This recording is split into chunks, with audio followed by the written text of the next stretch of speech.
얼굴 하나야 손바닥 둘로 복 가리지만 보고픈 마음 호수만 하니 눈 감을 밖에. 정지용 호수.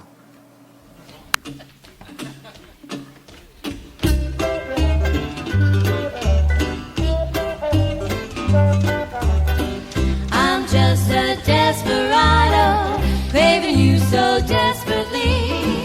As long as I'm at large, my heart's in jeopardy. Gotta have you, would you please apprehend me? I can't stand being free. Keep me in your custody, under lock and key. I'm so tired of running when it's clear I can't escape these thoughts of you that keep dogging me. Just like a shadow, you know I surrender. If you could guarantee I would be your lifelong captive, take away my liberty. 더 쉽게, 더 즐겁게, 그리고 더. 안녕하세요. 오늘도 따끈따끈한 최신 영화를 특급으로 배송해드립니다. 당일 배송 영화방 김기사 인사드립니다. 안녕하세요, 박기사입니다. 안녕하세요, 이기사입니다. 혁기사야 너. 기사. 나 얘 나올 때마다 이러네. 정신 좀 차리세요. 다시 한번 할까 안 될까? 아닙니다. 하세요. 끝났습니다. 우리는 NG가 없습니다. 네. 네. 저희 오늘 셋이서 오랜만에 공동방송을 또 진행하게 됐습니다. 저번에 언제였죠? 지난 방송이 루시가 마지막이었나요? 루시인가 닌자 거북인데. 닌자 거북이? 네, 네. 닌자 거북이. 루시, 닌자 거북이, 가디언즈 오브 갤럭시 3편 나왔었는데, 네. 이제 4번째로 영화, 인터스텔라에 출연하게 됐습니다. 아, 루시가 마지막이었군요. 그 연속으로 했었네요, 저희가. 네네. 네. 닌자 터틀이랑. 네, 어차피 혁기사가 이렇게 갑자기 나온다고 해도 큰 반응은 없을 것 같아요. 네. 원래 저희 청취자 여러분들께서 많은 반응을 해주시는 분들은 아니기 때문에, 네. 원래 댓글이 잘 없습니다. 네, 말 나온 김에 댓글 소개부터 한번 해볼까요? 아, 댓글. 한 개 읽어드리죠. 그, 패러데이님입니다. 네. 예, 잘 듣고 있습니다. 추억의 미니홈피 시절부터 김 기사님의 소심한 팬이었는데 이렇게 당일 배송 방송도 듣고 신기하네요. 음향이나 기사님들의 좌충우돌하듯한 아마추어적 분위기가 전 참 좋아요. 기사님들 수고하시고 전 쭉 잘 들을게요 라고 남겨주셨습니다. 미니홈피 시절이면은 싸이월드예요. 싸이월드. 그때 막 글 쓰고 그랬죠. 네, 싸이월드에다 글 올리고 막 그랬었죠. 그 팬이더래요. 싸이월드 기억합니까? 기억하죠. 하죠. 도토리 사고 하는 건데. 도토리. 기억하고 있습니다. 아, 우리 어머니가 산에서 도토리 주우러 다니세요, 요즘에. 도토리묵을 직접 사시겠다고. 아, 굉장히 좋으시네요. 제가 계속 그렇게 말려요. 산에 엄마가 자꾸 계속 주워오면 애들이 죽는다. 다람쥐나 이런 것들 애들이. 그 뒤에 산이 뭐가 있죠? 용왕산 있습니다. 아, 용왕산이요? 아, 그렇게 말하지 말라고. 우리 집이 밝혀지잖아. 아, 뭐 어때요? 맨날 우리 목동에서 녹음하고 있다고 얘기하는데. 아예 뒷산 이름까지 밝히면 좀 그렇잖아. 아, 맨날 목동에서 녹음하고 있다 그러는데 뭐. 네. 아, 음향이나 뭐 되게 아마추어적 분위기가 난다 하시는데 음향 장비를 저희가 구입을 해야 되지 않을까라는 생각도 해봅니다. 네, 하지만 지금 자본이 없죠. 네, 자본이 없기 때문에. 후원을 좀 받고 싶은데. 여러분들 투자, 투자 좀 응원합니다. 후원을 좀 받고 싶어요. 네, 저희한테 투자하신다고 해서 근데 돌려드릴 건 없어요. 딱히. 네. 되게 수익성의 방송이 아니기 때문에. 예, 그렇죠. 네. 저희가 뭐 이렇게 배분해드리던가 그런 건 없지만 그래도 음향적인 거 다른 건 몰라도 음향적인 거 욕심이 나긴 하네요. 그런 건 나중에는 욕심 날 것 같아요. 사실 우리가 음향이 좀 부족한 부분이 있죠. 네, 그렇죠. 다른 방송을 제가 몇 개를 들어봤는데 깔끔한 방송들이 있더라고요. 네, 그런 방송들을 보면 상당히 부럽고 그래요. 근데 저희보다 음향이 안 좋은 방송들도 많더라고요. 근데 우리보다 음향이 안 좋으려면 어떻게 해야 되는 거냐? 핸드폰 녹음이던가 녹음기가 아닌. 네, 핸드폰 녹음기 아니면은 뭐 아무튼 뭐 그런 거겠지. 뭐 공간적인 것도 있을 거고 네. 이제 뭐 잡음 같은 거 많이 들릴 거고 지금 뭐 잡음은 안 들리지 않습니까? 네, 그렇습니다. 이 정도면은 그래도 깔끔한 음향 시설을 자랑한다고 생각을 합니다. 네. 자, 저희가 당일 배송 영화방 지금 제 58방을 녹음하고 있습니다. 지난 방송이 57방 보이우드였고요. 아, 보이우드? 네, 오늘 58방을. 그 녹음 다 뜨셨나요? 네, 다 떴습니다. 아, 보이우드 한번 보세요, 혁기사. 보이우드가 뭔가요? 헐리우드 영화입니다. 평점이 엄청 높아요. 제가 이렇게 추천했다가 아는 지인한테 욕 얻어 먹었습니다. 내가 모를 만한 영화는 헐리우드 영화는 없는데. 아, 이게 네, 스펙터클한 영화가 아니에요. 네. 그냥 평론가들 평점이 좋은 그런 영화인데 네가 보면은 또 쌍욕하고 나올 것 같아요. 평소에 남의 일기 보는 거 좋아하는 사람들은 봐도 괜찮을 것 같아요. 근데 네. 남의 일기도 내가 관심 있는 지인의 일기가 아니라 전혀 모르는 사람 일기를 보는 걸 좋아하는 억지로 사람이라면 제 지인이 해주신 말씀이 똑같다고 한 것 같아요. 네. 15년 동안에 남의 일기를 그냥 억지로 본 기분. 변태예요?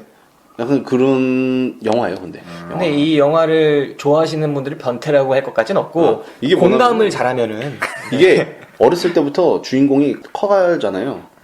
커갈 때마다 뭐 일주일에 한 장면씩 이렇게 찍었대요. 1년에 한 장, 일주일 이렇게.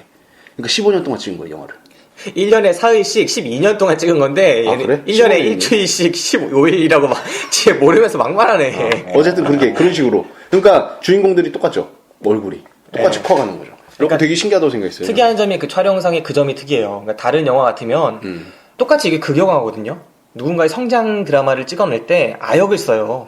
배역을 아역 배우를 쓰고 성인 배우를 쓸 텐데 그렇지. 이 영화는 특이한 점이 똑같은 극영화임에도 불구하고 한 배우를 어릴 때부터 성인 역할까지 12년 동안 찍었다는 점이 특색이 있죠. 하지만 제가 방송에서도 대충 말씀드렸는데 그 방송 환경이 너무 안 좋았어요. 그때는 시끄러운 데서 녹음을 하다 보니까 대충 말씀드리기로는 좀 그런 점이 너무 평론가들에게 있어서 고평가되는 영향을 준 것 같다라고 저희는 말을 했었죠. 이런 비슷한 영화를 본 적이 있는데 1편, 2편, 3편 뭐 이런 식으로 해가지고 같은 배우가 10년마다 한 번씩 찍은 그런 영화가 있는데 네, 그런 것도 있었고 네. 그런 거랑 비슷한 거. 뭐 해리포터랑도 비슷하죠. 아닌가? 아 그런데 저도 해리포터. 사실 해리포터랑 근본적으로 다를 거라고 생각하지 않아요. 애들이 커가는 걸 우리가 지켜봤잖아요. 네, 그죠? 그렇죠. 네, 그런 걸 보면은 뭐 비슷할 수도 있겠다는 생각을 하네요. 네. 지금 여러분께서는 김기사 박기사가 진행하는 당일 배송 영화방을 듣고 계십니다. 우리들의 팟캐스트 방송국 DPS. 내일 수능 날입니다. 수능. 네. 수능 기억납니까? 기억나죠? 그래서 근 10년이 지났네요. 보니까. 네, 생생합니다. 생생합니까? 전 기억이 잘 안 납니다. 저와 이제 김기사 같은 경우에는 수능을 2번씩 봤죠. 저희는 합이 수능에 4번입니다. 대해서 조금 합이 4번. 탐구를 하기 위해서 2번씩 네. 봤고요. 혁기사 같은 경우에는 아예 안 봤다고. 저는 뭐 수시죠 뭐. 네, 수능이 뭔지도 몰라요. 네. 우리 맨 처음에 수능 볼 때 혁기사는 자고 있었을 거예요, 그 시간에. 어른이 아니라고 볼 수 있죠. 우리 사회에 성인이 되는 등용문이 수능인데. 그럼요. 네, 여기 돌아가니까. 무슨 소리 하십니까? 첫 관문부터 돌아갔으니. 저는 이제 먼 발치에서 이제 친구들을 응원하고 잤잖아요, 그런 식으로 그때. 했습니다. 자긴요. 10시에 일어났다 그랬잖아. 그걸 어떻게 합니까? 왜 네가 나한테 그랬었는데? 네. 지금 내일도 수능 보러 가려고 다들 마음이 뒤숭숭한 사람들 참 많을 거예요. 많겠죠. 근데 중요한 거는 수능을 이제 못 보신 분들, 그런 분들이 느낄 좌절, 뭐 네. 그런 거 있지 않습니까? 사실 수능 못 본다고 해서 인생이 그렇게 뒤집어지진 않습니다. 예, 그런 거 너무 신경 쓰지 마시고, 못 보셨으면은 여력이 되시면은 내년에 또 보시면 되는 거고, 아니면은 그냥 적당히 그냥 맞춰서 가시는 게 속 편하실 것 같아요.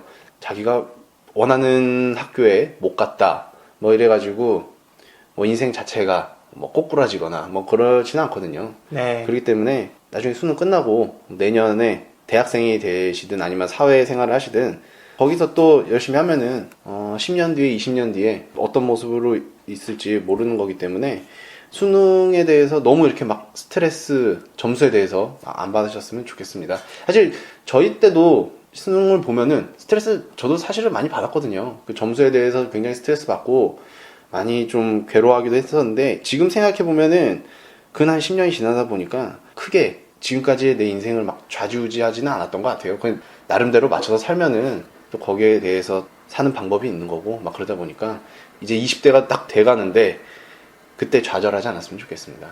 근데 대학을 아무리 좋은 데를 갔다고 해도 그만큼 준비가 부족하면은 나중에 인정받기가 힘들기 때문에 수능만 보면 좋은 대학 가고 그러고 끝이다 라고 생각을 해버리면은 뭐 별 의미 없는 그러면 안 되죠. 인생이 될 것 같아요. 가서도 또 열심히 하고 물론 해야겠지만 우선 이 친구들이 봐온 게 우선 한 5, 6년 동안 요 시험 하나 내일 하루만 보고 공부한 거잖아요. 네. 예, 그런 거기 때문에 순간적으로 느낀 좌절감이 엄청 클 수도 예, 있어요. 만약에 시험을 못 보면은 혁기사는 못 느꼈겠지만 그치. 좌절이 내가 엄청 뭘 클 거예요. 알겠냐. 인생에 뭘 알겠어. 처음부터 돌아갔는데. 네. 아니 근데 저도 맨 처음에 고3 때 수능 봤을 때 네. 모의고사 점수보다 너무 안 나온 거예요. 지금 추억인데 그랬죠. 그래서 너무 괴로워갖고 가채점을 했는데 8시 정도니까 막 짜증이 나더라고요. 네. 그래서 그때 기억에 이제 천작가라고 있어요. 네, 알고 있죠. 천작가. 네, 천작가를 불러서 지금도 그러겠지만 술집 단속이 심하지 않습니까? 수능달은. 네. 그러다 보니까 이제 슈퍼마켓에서 술을 잔뜩 사고 보건소 앞에서 아무 버스나 타고 종점까지 갔습니다. 어딘지도 모르겠어요. 그래서 어디 구석에 무슨 학교 같이 있더라고요. 거기 스탠드에서 먹다가 필름이 끊겼던 기억이 납니다. 그래서 다음날 학교 가서 계속 토하고 집에 와서도 계속 토하고 굉장히 좀 그랬던 기억이 나는데 지금 생각해보면 되게 추억인데 그때는 추억이긴 하지만 왜 그렇게 괴로워했을까 라는 생각도 들거든요. 물론 수능을 위해서 뭐 달려오시긴 했겠지만 너무 그렇게 좌절하시진 않으셨으면 좋겠습니다. 가끔 보면은 수능 시험이 약간 설국열차 같다는 느낌이 들어요. 이번에 수능을 치는 학생들 중에 대학 진학률이 80%가 된대요, 우리나라가. 매년 80%가 된다는데, 그러면 대학을 안 가면 마지막 20%에 속하는 것 같은 느낌이 있잖아요. 그러니까 꼬리칸 그렇죠. 같은 느낌이 있고, 또 수능을 본다는 게 80%의 그 학생들은 그 등급에 따라서 좋은 대학부터 좀 후진 대학까지 쫙 나눠질 거 아니에요. 그럼 그렇게 등급별로 나눠지는 게 또 맨 앞칸부터 또 속해지는 것 같은 느낌도 들고, 그래서 결국은 우리나라 하나의 사회가 다 수학능력 시험을 보건 뭘 하건 이런 애들로 다 구성이 되는 사회인데 수능 안 보는 학생은 거의 없으니까 그렇게 보면은 정말 설국열차 같지 않나. 모든 학생이 다 그러네요. 앞칸부터 꼬리칸까지 시험 하나로만 배치되는 게 가끔은 이렇게 연문 그 송강호가 열려고 한 연문 있지 않습니까? 네. 그 연문도 바라보고 다른 생각도 해보고 그렇게 사회적인 여유가 좀 있었으면 좋겠어요. 이렇게 평생 한 5년, 6년 어떤 사람한테는 정말 평생이었겠죠. 그 학생들한테는. 평생을 바쳤던 그 시험에서 단 하루 망쳤다고 해서 자신한테 많이 실망하고 좌절하고 또 그래서 박기사처럼 그런 나쁜 생각, 극단적인 생각을 좀 하지 않았으면 좋겠습니다. 말이 돼요. 그게 고등학생이 그렇게 꼬라가지고 팽팽 다 부렸을 거야 그때. 그러니까 장난 아니었지. 그랬을 거예요. 그때 천작가가 엄청 고생하면서 저를 집까지 데려다줬다고 하더라고요. 네. 어쨌든 뭐 그때 기억이 납니다. 되게 오래전 기억인데 다시 되새겨 보니까 굉장히 좀 가까운 과거인 것 같은 느낌도 드네요. 그리고 저희 때는 되게 화요일 날 하지 않았어요? 시험을? 목요일 아니었어요? 그때도 목요일이었나? 기억이 안 납니다. 다 잊었어요. 그때 그 얘기. 화요일이었던 것 같은데 목요일 날 하더라고요. 그래서 예전보다 좀 수능이 늦었구나라는 생각도 좀 했었는데 어찌됐건 또 춥다고 합니다. 원래 수능 한파 항상 있었는데 요번에도 또 어김없이. 올해 처음으로 이제 서울도 영하권으로 내려간다고 하는데 따뜻하게 뭐 챙겨들 입으시고 수능을 잘 보셨을 거라 생각을 합니다. 사실 지나고 보면은 정말 별거 아니었던 일들이 있죠. 네, 있어요? 언젠가 내가 그 나이 때 생각해보면 세상에서 가장 큰 고민이고 세상에서 가장 어려운 고비이고 할 것만 같은 일들이 있는데 또 몇 년 지나고 보면은 별거 아닙니까? 정말 별거 아닌 일들이 누구에게나 있을 거라고 생각해요. 어렸을 때 제가 레고 좋아했거든요. 네. 집에 레고 성을 막 쌓아놨는데 그거를 처음으로 되게 멋있게 만들었던 적이 있었어요. 근데 엄마가 청소하다가 떨어뜨려가지고 그걸 완전히 박살내는 거예요. 그래서 제가 그걸 보고 엄청나게 막 화를 내고 며칠을 막 울었던 기억이 나요. 근데 지금 생각해보면은 저 왜 그랬을까 이해가 안 되거든요. 그랬던 일들. 그리고 제가 어렸을 때 막 구슬치기 같은 거 좋아해서 동네에 구슬이랑 구슬을 다 따놨는데 집이 이사를 가는데 그 구슬을 다 나눠줬다는 거예요. 동네 애들한테 엄마가. 몇 년을 걸쳐서 따는 건데. 열받지. 그랬던 순간순간들을 지금 돌이켜보면 아무것도 아니잖아요. 어쩌면 그 수능도 누군가 몇 년이 지나서 우리들처럼 돌아보면 별거 아닌 일일 수도 있다는 그쵸? 생각을 해봐요. 네. 네. 생각나네. 나도 초등학교 4학년 때 딴 그 지우개 따먹기 있었잖아요. 네. 그거 아직도 써요. 그래요? 네. 우리 집에 아직도 근데 구급용 박스에 아직도 차 있어요. 그래요? 내가 그때 지우개 따먹기를 엄청 많이 했구나라는 생각을 했었어요.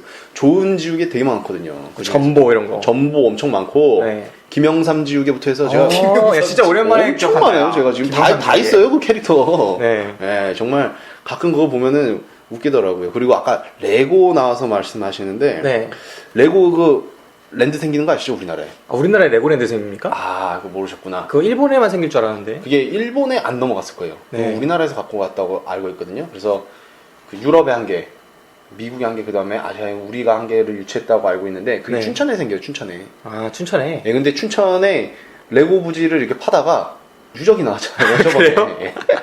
그냥 몇 달 됐습니다. 몇 달 되지도 않았어요. 재밌네. 레고 오브 질파다가 유적이 나오고. 유적이 나왔어요. 근데 되게 가치 있는 유적이 가치 나왔어요? 있는 유적이었는 거예요. 그래서 금동꽃신이 거기서 나왔나 보다. 아닌가? 최근에 나온 것 중에 제일 핫했는데. 그래요? 네, 어쨌든 뭐 그걸 어떻게 해야 될까 되게 고민을 하고 있었다고 했는데 어쨌든 2017년에 춘천에 거의 세계에서 제일 큰 레고 랜드가 생긴다고 하니까 기대가 되거든요. 되게 네, 거기 또 입장료도 비싸게 받을 것 같다. 비싸게 받겠죠. 외국에서 하는 거니까. 레고 특징이 별거 없는 것 같은데 엄청 비싸잖아요. 레고가 그래서 이 짝퉁 레고들 네. 중국에서 만드는 레고들이 요즘에 많이 들어오고 있죠. 아, 그러고 보니까 또 중국이랑 FTA도 맺었는데. 아 FTA. 네, 레고는 더 어마어마하게 아 되고. 근데 쌀 안 맺었다고 되게 자랑같이 얘기하는데 진짜 어처구니가 없자고. 네, 진짜 되게 당황스럽더라고요. 아니, 쌀이 아니라 제가 진짜 웃긴 기사를 봤는데 모 보수 신문에서는 그렇게 나오더라고요. 우리나라의 경제 영토 몇 퍼센트 확보. 왜냐면 중국이 어마어마한 대국이지 않습니까? 네. FTA를 맺었으니 거기에 우리 경제 영토라는 거예요. 아 무슨 광개토 대왕이야? 진짜 내가 그걸 보는 순간 진짜 야, 정복했어? 그러니까 어떻게 쓰느냐에 따라서 얘기가 확 달라지더라고. 그러겠네. 그렇게 경제 대국하고 우리가 FTA를 맺었으면 우리가 완전히 속국처럼 느껴질 수도 있는 건데 그렇지. 반대로 쓰니까 거기가 경제 영토라는 거야. 우리가 큰 거를 먹은 거네. 그렇게 되는 거네. 아이고 참. 진짜 이 FTA가 너무 졸속으로 맺어졌다 또 여러 가지 얘기들이 많죠. 하지만 제가 제일 안타까운 건 언제나 이런 FTA를 맺을 때마다 손해보는 계층이 늘 똑같다는 거예요. 그렇죠. 그리고 이런 피해 부담을 늘 그들에게 부담시키는 게 과연 정의로운 사회인가. 근데 차는 안 들어오더라. 아, 차는 또 현대차 보호하니까. 막았지. 네. 아무튼 차는 안 들어요. 그 세금 제외해서 빠졌어요. 네. 아무튼 FTA도 있었습니다. 우리 잡담이 요즘에 계속 길어지고 있네요. 아, 뭐 잡담이 기니까 좀 더 이렇게 활기차지는 것 같습니다. 네, 입도 풀리고요. 예. 네. 김 기사 뭐 특별한 일 없었어요? 김 기사는 나고 얘 협기사예요. 아, 협 기사? 연애 안 되잖아요. 연애? 아, 하긴 연애가 제일 큰 일이긴 하겠다. 그죠? 싱글세 안 내는데. 싱글스 안 내요.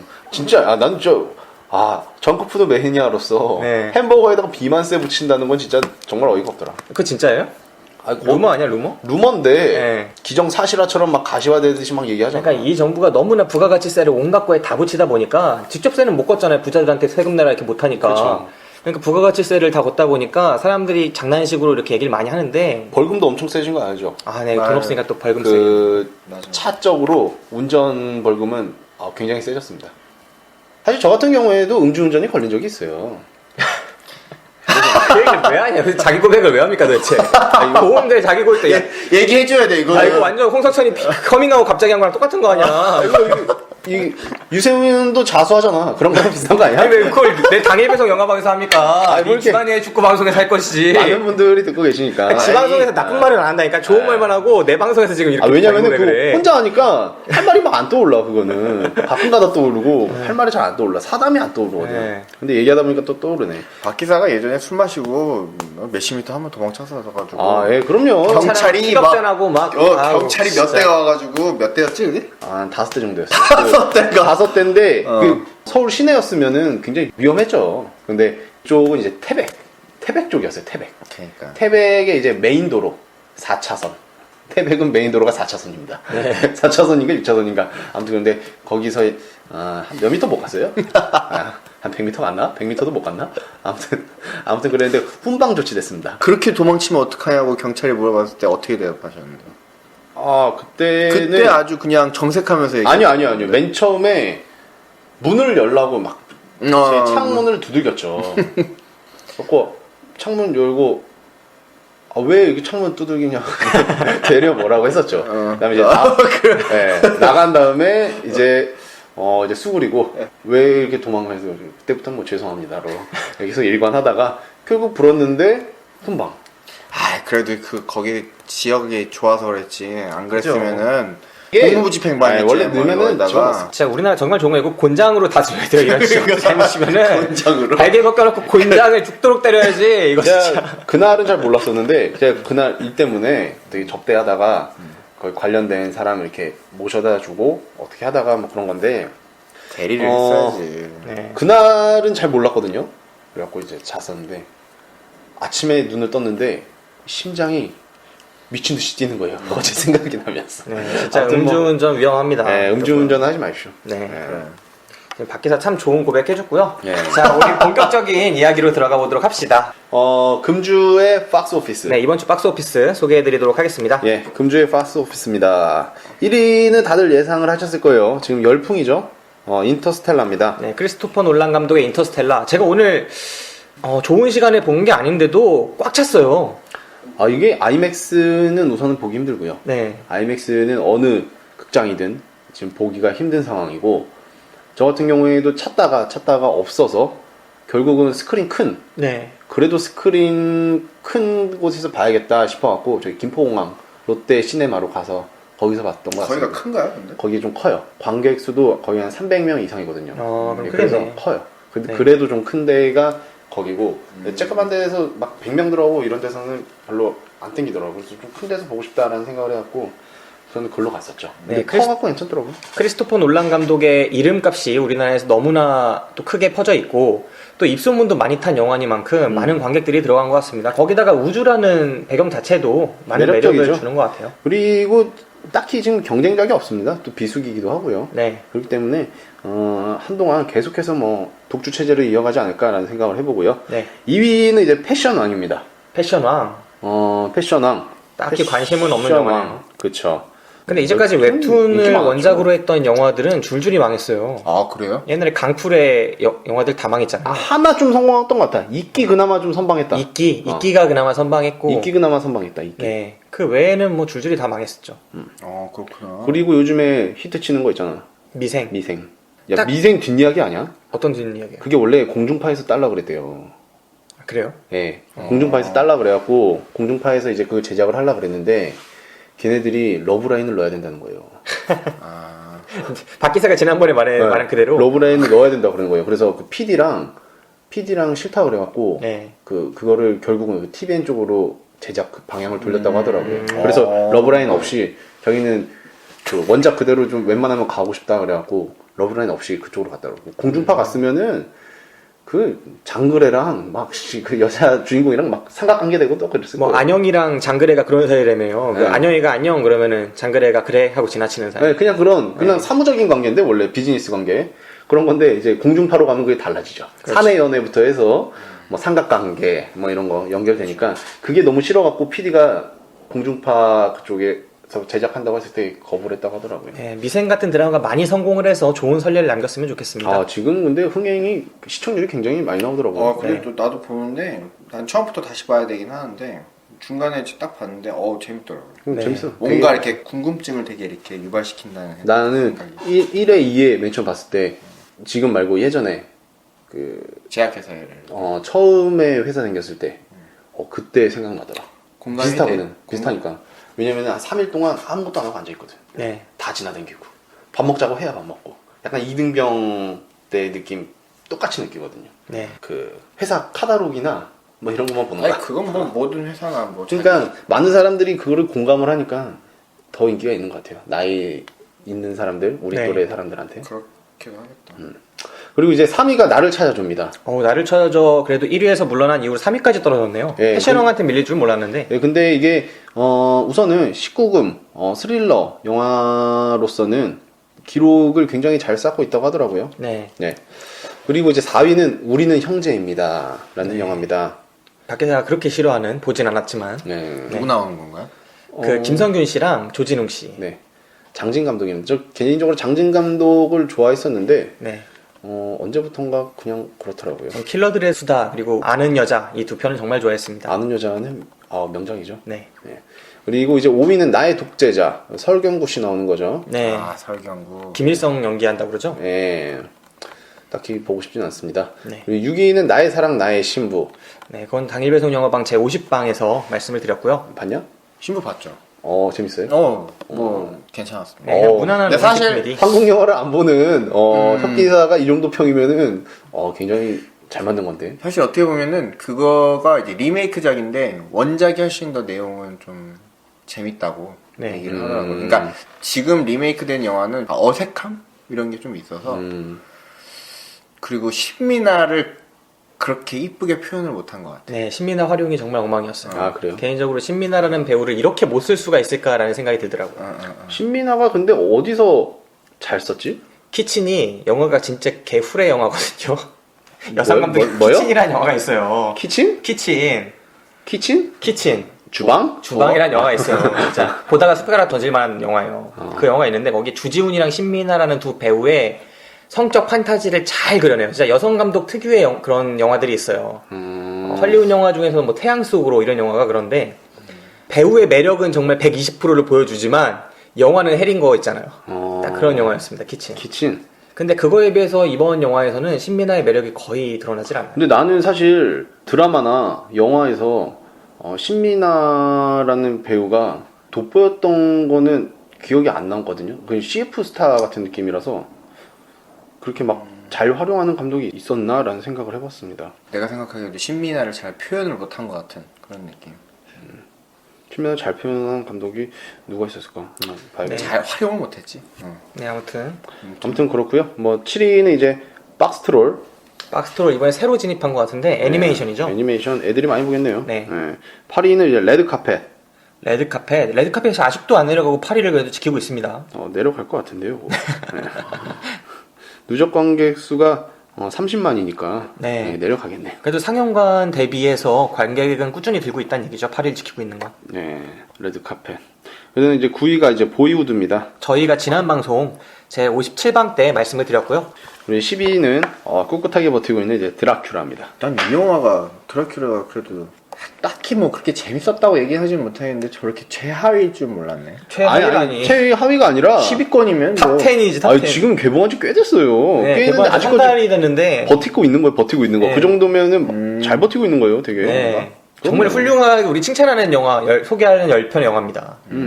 2주간에 제일 많이 관객이 들었던 10편의 영화 중에 포함된 거니까 개봉한 지가 꽤 됐는데도. 지금 당일 배송 영화방에서 제가 추천했던 웨스턴 리벤지라는 영화는 지금 30위에도 없어요. 네, 그렇죠. 그래요? 네, 완전히 사라졌습니다.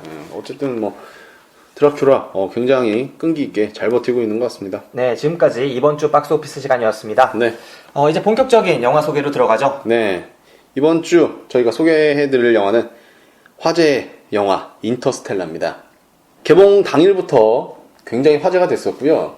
개봉한 날, 그날의 실시간 검색어에 10위권에 계속해서 인터스텔라라는 영화 제목이 계속 돌아다녔죠. 맞아요. 거기다가 이제 뭐 웜홀이니 블랙홀 이론이니 뭐 이런 것들이 네, 검색할 만해. 실시간 검색어에 계속 있으면서 뭐 궁금하게 했네. 네, 당연히 봐야 될 그럴 영화로 뭐 어떻게 보면 전략을 했던 그런 영화인 것 같습니다. 그 정도로 지금 열풍이고요.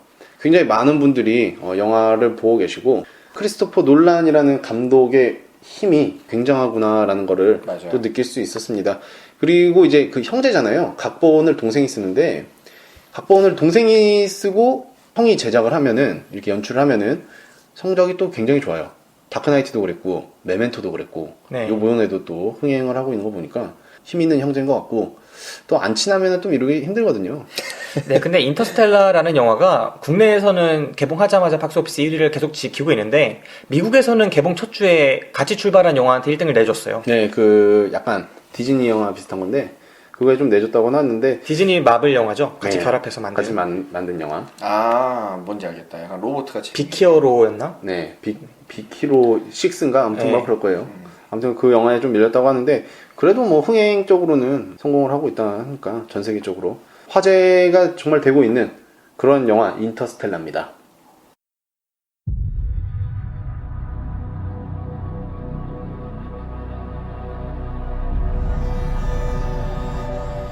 What are you going to do with it? I'm gonna give it something socially responsible to do.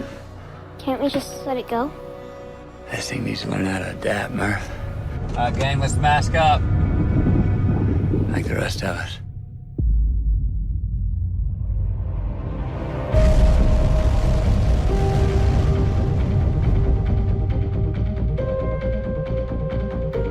This world's a treasure. But it's been telling us to leave for a while now. Your daughter's generation will be the last to survive on Earth. You're the best pilot we ever had. Get out there and save the world. Everybody ready to say goodbye to our solar system? To our galaxy. Here we go.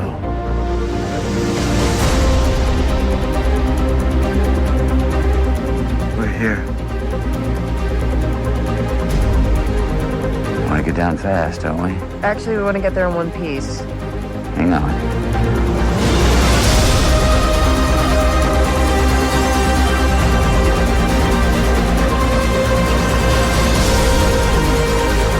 We have a mission. Our mission does not work if the people on Earth are dead by the time we pull it off. Well, we got this far, farther than any human in history. Oh, not far enough. Make it count. Where's the mountains? Those aren't mountains. They're waves. I'm not gonna make it! Yes, you are. Yes, you are. You might have to decide between seeing your children again And the future of the human race. We'll find a way. We always have.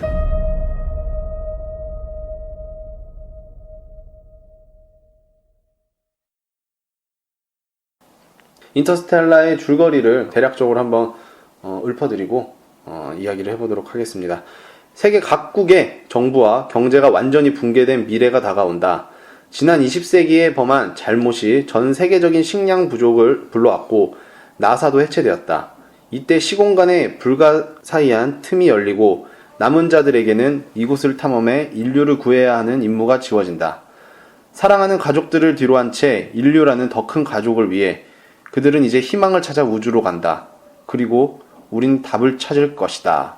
늘 그랬듯이 점점점. 이게 어떻게 보면은 이 영화가 대표로 하는 줄거리가 될 수 있는데, 방송을 들으시기 전에 알려드릴게, 저희 방송은 스포일러가 난무합니다. 예. 아, 그걸 미리 말씀을 드려야 되는구나. 예, 이거를 말씀을 드려야 될 것 같더라고요. 저번에 내가 나를 찾아줘였나? 네. 그거 김 기사가 기사 올린 거 있잖아요. 네. 제가 그걸 봤는데 밑에 그것 때문에 엄청 뭐라 하더라고요. 네, 스포일러 얘기한다고. 네, 그래서 되게 내가 그때 얘기한다는 거 깜빡했는데 그 쓸 다음에 되게 진하게 써야겠다라는 생각을 했었어요. 앞에. 네. 맨 앞에 문장에 스포일러가 난무합니다. 이런 식으로. 네. 제가 거기에 맨 앞에 써놨거든요. 이 잘 안 기사에는 보이지? 내용의 일부가 포함되어 있습니다라고 써놨는데 그렇게가 아니라 진짜 스포일러가 난무합니다. 이런 식으로 말을 하는 게 낫겠더라고요. 밑에 직접적으로. 네. 댓글들이 아주 엄청 뭐라 하더라고. 어우, 진짜. 그냥 매번 느끼는데 악플 엄청 먹어. 기사 하나 쓸 때마다 악플 많이 먹습니다. 악플 많이 먹더라고요. 아니 뭐 제대로 쓰는 사람이 있나?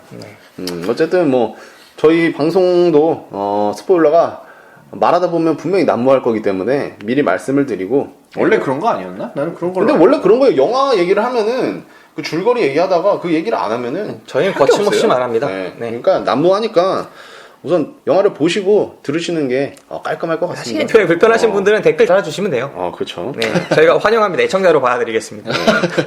그리고 등장 인물을 한번 살펴보시면은 우선 감독은 모두 다 알다시피 크리스토퍼 놀란 감독이고요.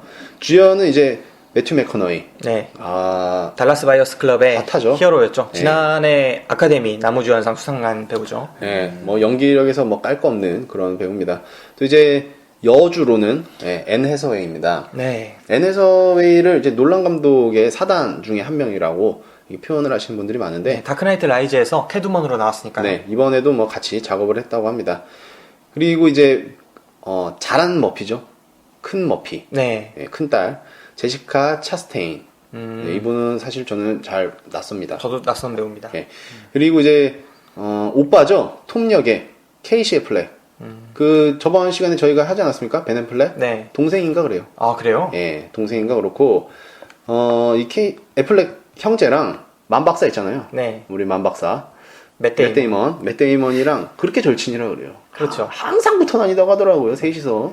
옛날부터 영화 같이 찍었잖아요. 구디런팅부터. 네, 그래서 항상 붙어 다닌다 그래요. 그래서 이 영화에서도 둘이서 마주치는 장면은 없는데, 당연히 다른 행성이니까 마주칠 일이 없는데, 어찌됐건 이 영화에도 같이 출연을 하더라고요.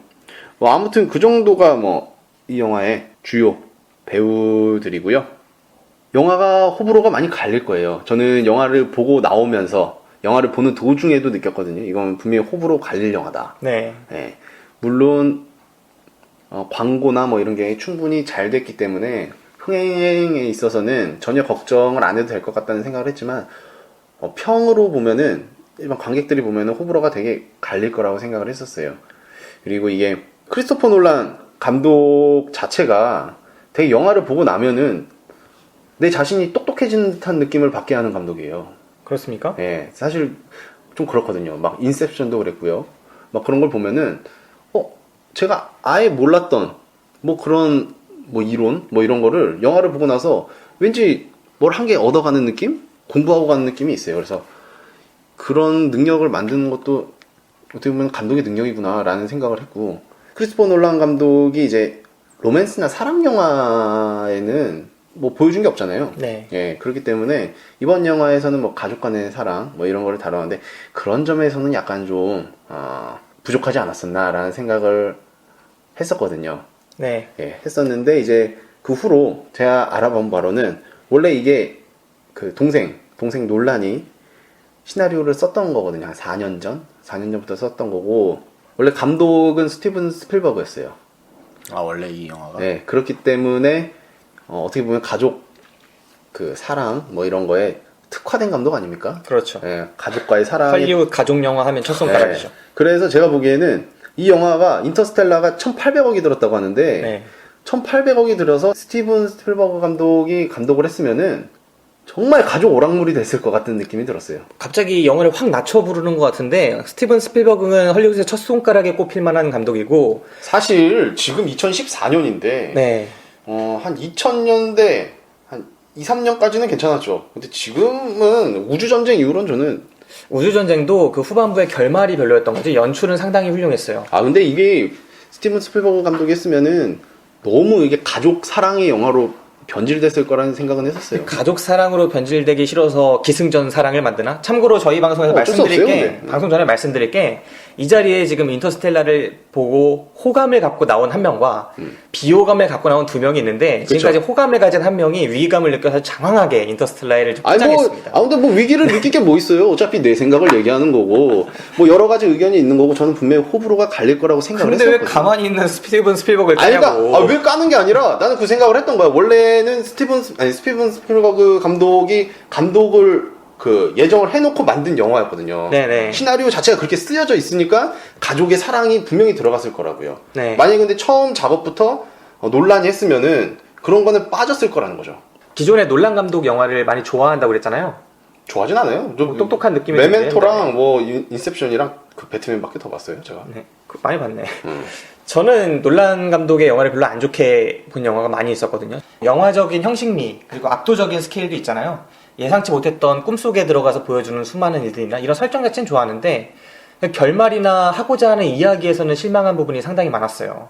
그리고 열린 결말로 되게 책임감 없다고 느꼈던 그 팽이 돌리면서 끝내버리는 장면도 그랬고, 되게 아쉬움을 많이 느꼈던 감독이고요.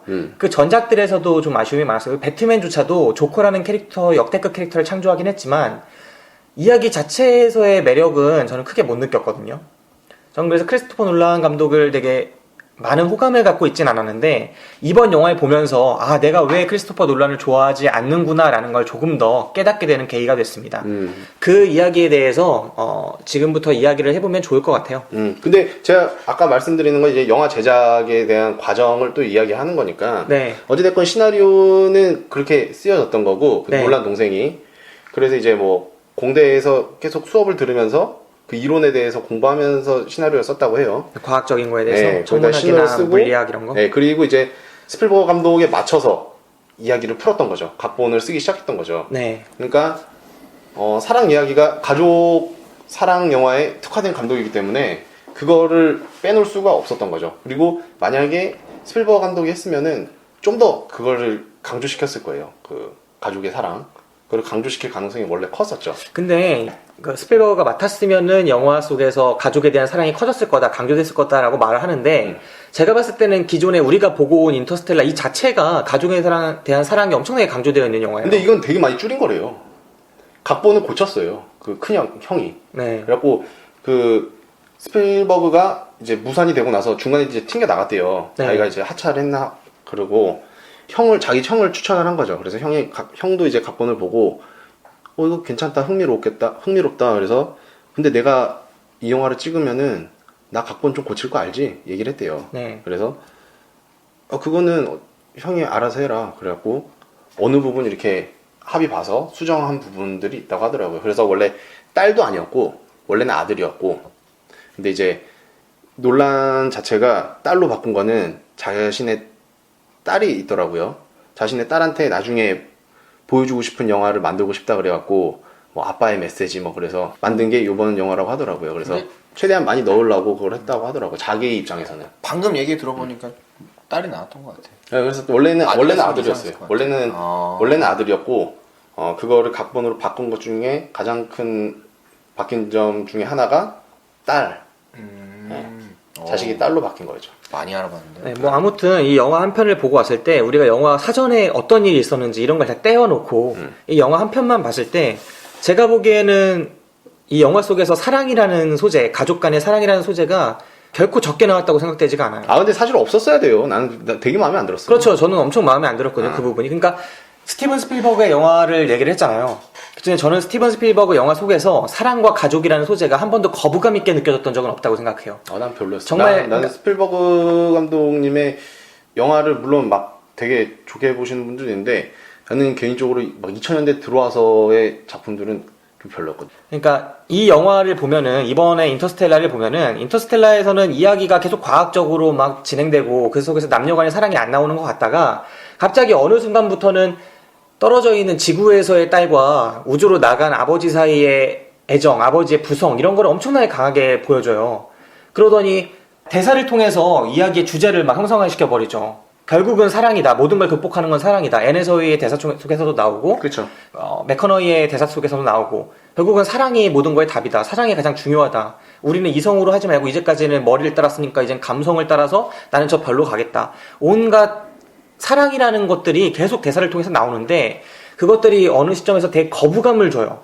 왜냐면 이제까지 자연스럽게 쌓아온 드라마가 없는 상태에서 대사를 통해서 갑자기 사랑 이런 것들을 계속 강조하거든요. 원래 뜬금없죠. 앤 해서웨이가 자신이 사랑했던 남자가 가 있는 그 행성으로 가야 된다라고 남은 두 사람을 설득시키는 그 과정 자체가 저희가 봤을 때는 엄청 뜬금없었죠. 네, 그래서 그 장면이 처음 나올 때는 이렇게 비합리적인 상황이 있나라고 느껴져요. 그래서 놀란 감독이 그 전까지는 사랑에 대한 언급이 거의 없다가 그 장면에서 거의 처음 나오기 때문에 사랑에 대해서 이게 영화가 말을 하고 있는 영화가 아닌 상태에서 앤 해서웨이가 말을 할 때는 되게 앤 해서웨이가 비합리적이고 다른 두 명은 합리적인 선택을 했는데 영화가 점점 갈수록 그게 아니거든요. 앤 해서웨이의 말이 맞는 거였어요. 인류를 구원할 건 결국은 사랑뿐이고 그렇죠. 사랑을 통해서 인류는 해법을 얻었고 답을 찾았고 그래서 인류는 구원을 받은 거죠. 왜냐하면은 이제 딸과의 사랑 때문에 그 블랙홀의 양자역학 이런 것들이 다 전달이 되는 거고. 그렇죠. 그런 거 보면은 그 사랑이 다 뒤집어 엎는다라는 게 맞는 거죠. 그러니까 결론은 이거는 기승전 사랑이에요. 스필버그가 말하고자 하는 거는 기승전결이 있고 그 기승전결이 모두 흘렀을 때 나타나는 게 사랑이라는 주제라면 크리스토퍼 놀란의 이번 영화 같은 경우에는 기승전은 그냥 전혀 다른 영화였다가 갑자기 결론에서 갑자기 사랑이 등장해서 너희들은 사랑이 구원할 거야. 이렇게 돼버리는 거나 다름이 없어요. 저는 이게 마치 우주전쟁에서 기승전 쭉 가다가 결말에 바이러스 이렇게 끝나버리거든요. 그거랑 똑같다고 생각해요. 영화의 결말이 갑작스럽게 사랑이 등장하는데 오히려 이 점이 더 어색하지 않나. 그래서 왜 앞에 스필버그의 예를 들었는지가 좀 저는 의문이었습니다. 뭐 의문이 아니라 과정이라니까. 그게 왜 의문이야. 내가 그 사람이 지었으면 이렇게 했을 겁니다. 이게 아니라 원래 시나리오 자체가 스필버그한테 맞춰진 시나리오였다니까요. 이게 원래 영화 과정이에요. 제가 영화가 제작되는 과정을 설명한 거지 제가 갑자기 이거를 박찬욱이 만들었으면 더 잘 만들었을 거 이게 아니잖아요. 오케이. 네.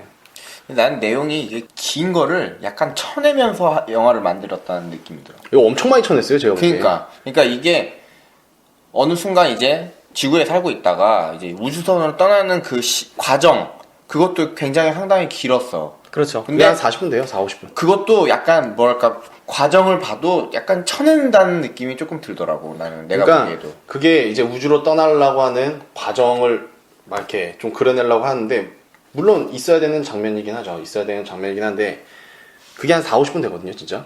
그러니까 네, 거의 한 3시간 러닝 타임이 그렇죠. 근데 영화를 보다 보면은 짧게 만들려고 되게 노력을 했구나라는 생각이 들 정도로 영화가 약간 끊기는 감도 있어요. 맞아요. 네.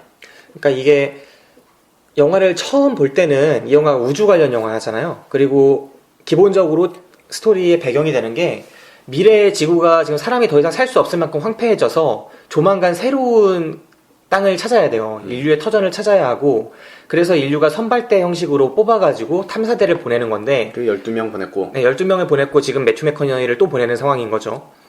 근데 이들이 새로운 땅을 찾아서 인류를 구원한다. 이게 이야기의 중심이 될 줄 알고 우리는 영화관에 들어가죠. 대부분의 관객들은. 근데 이 영화를 보면서 느끼는 건 그게 아니에요. 아까 말씀드렸듯이 영화의 사랑, 인간 이것이 오히려 영화의 주제가 되다 보니까 이 사람이 떠나기 전의 과정이 상당히 중요해지는 거예요.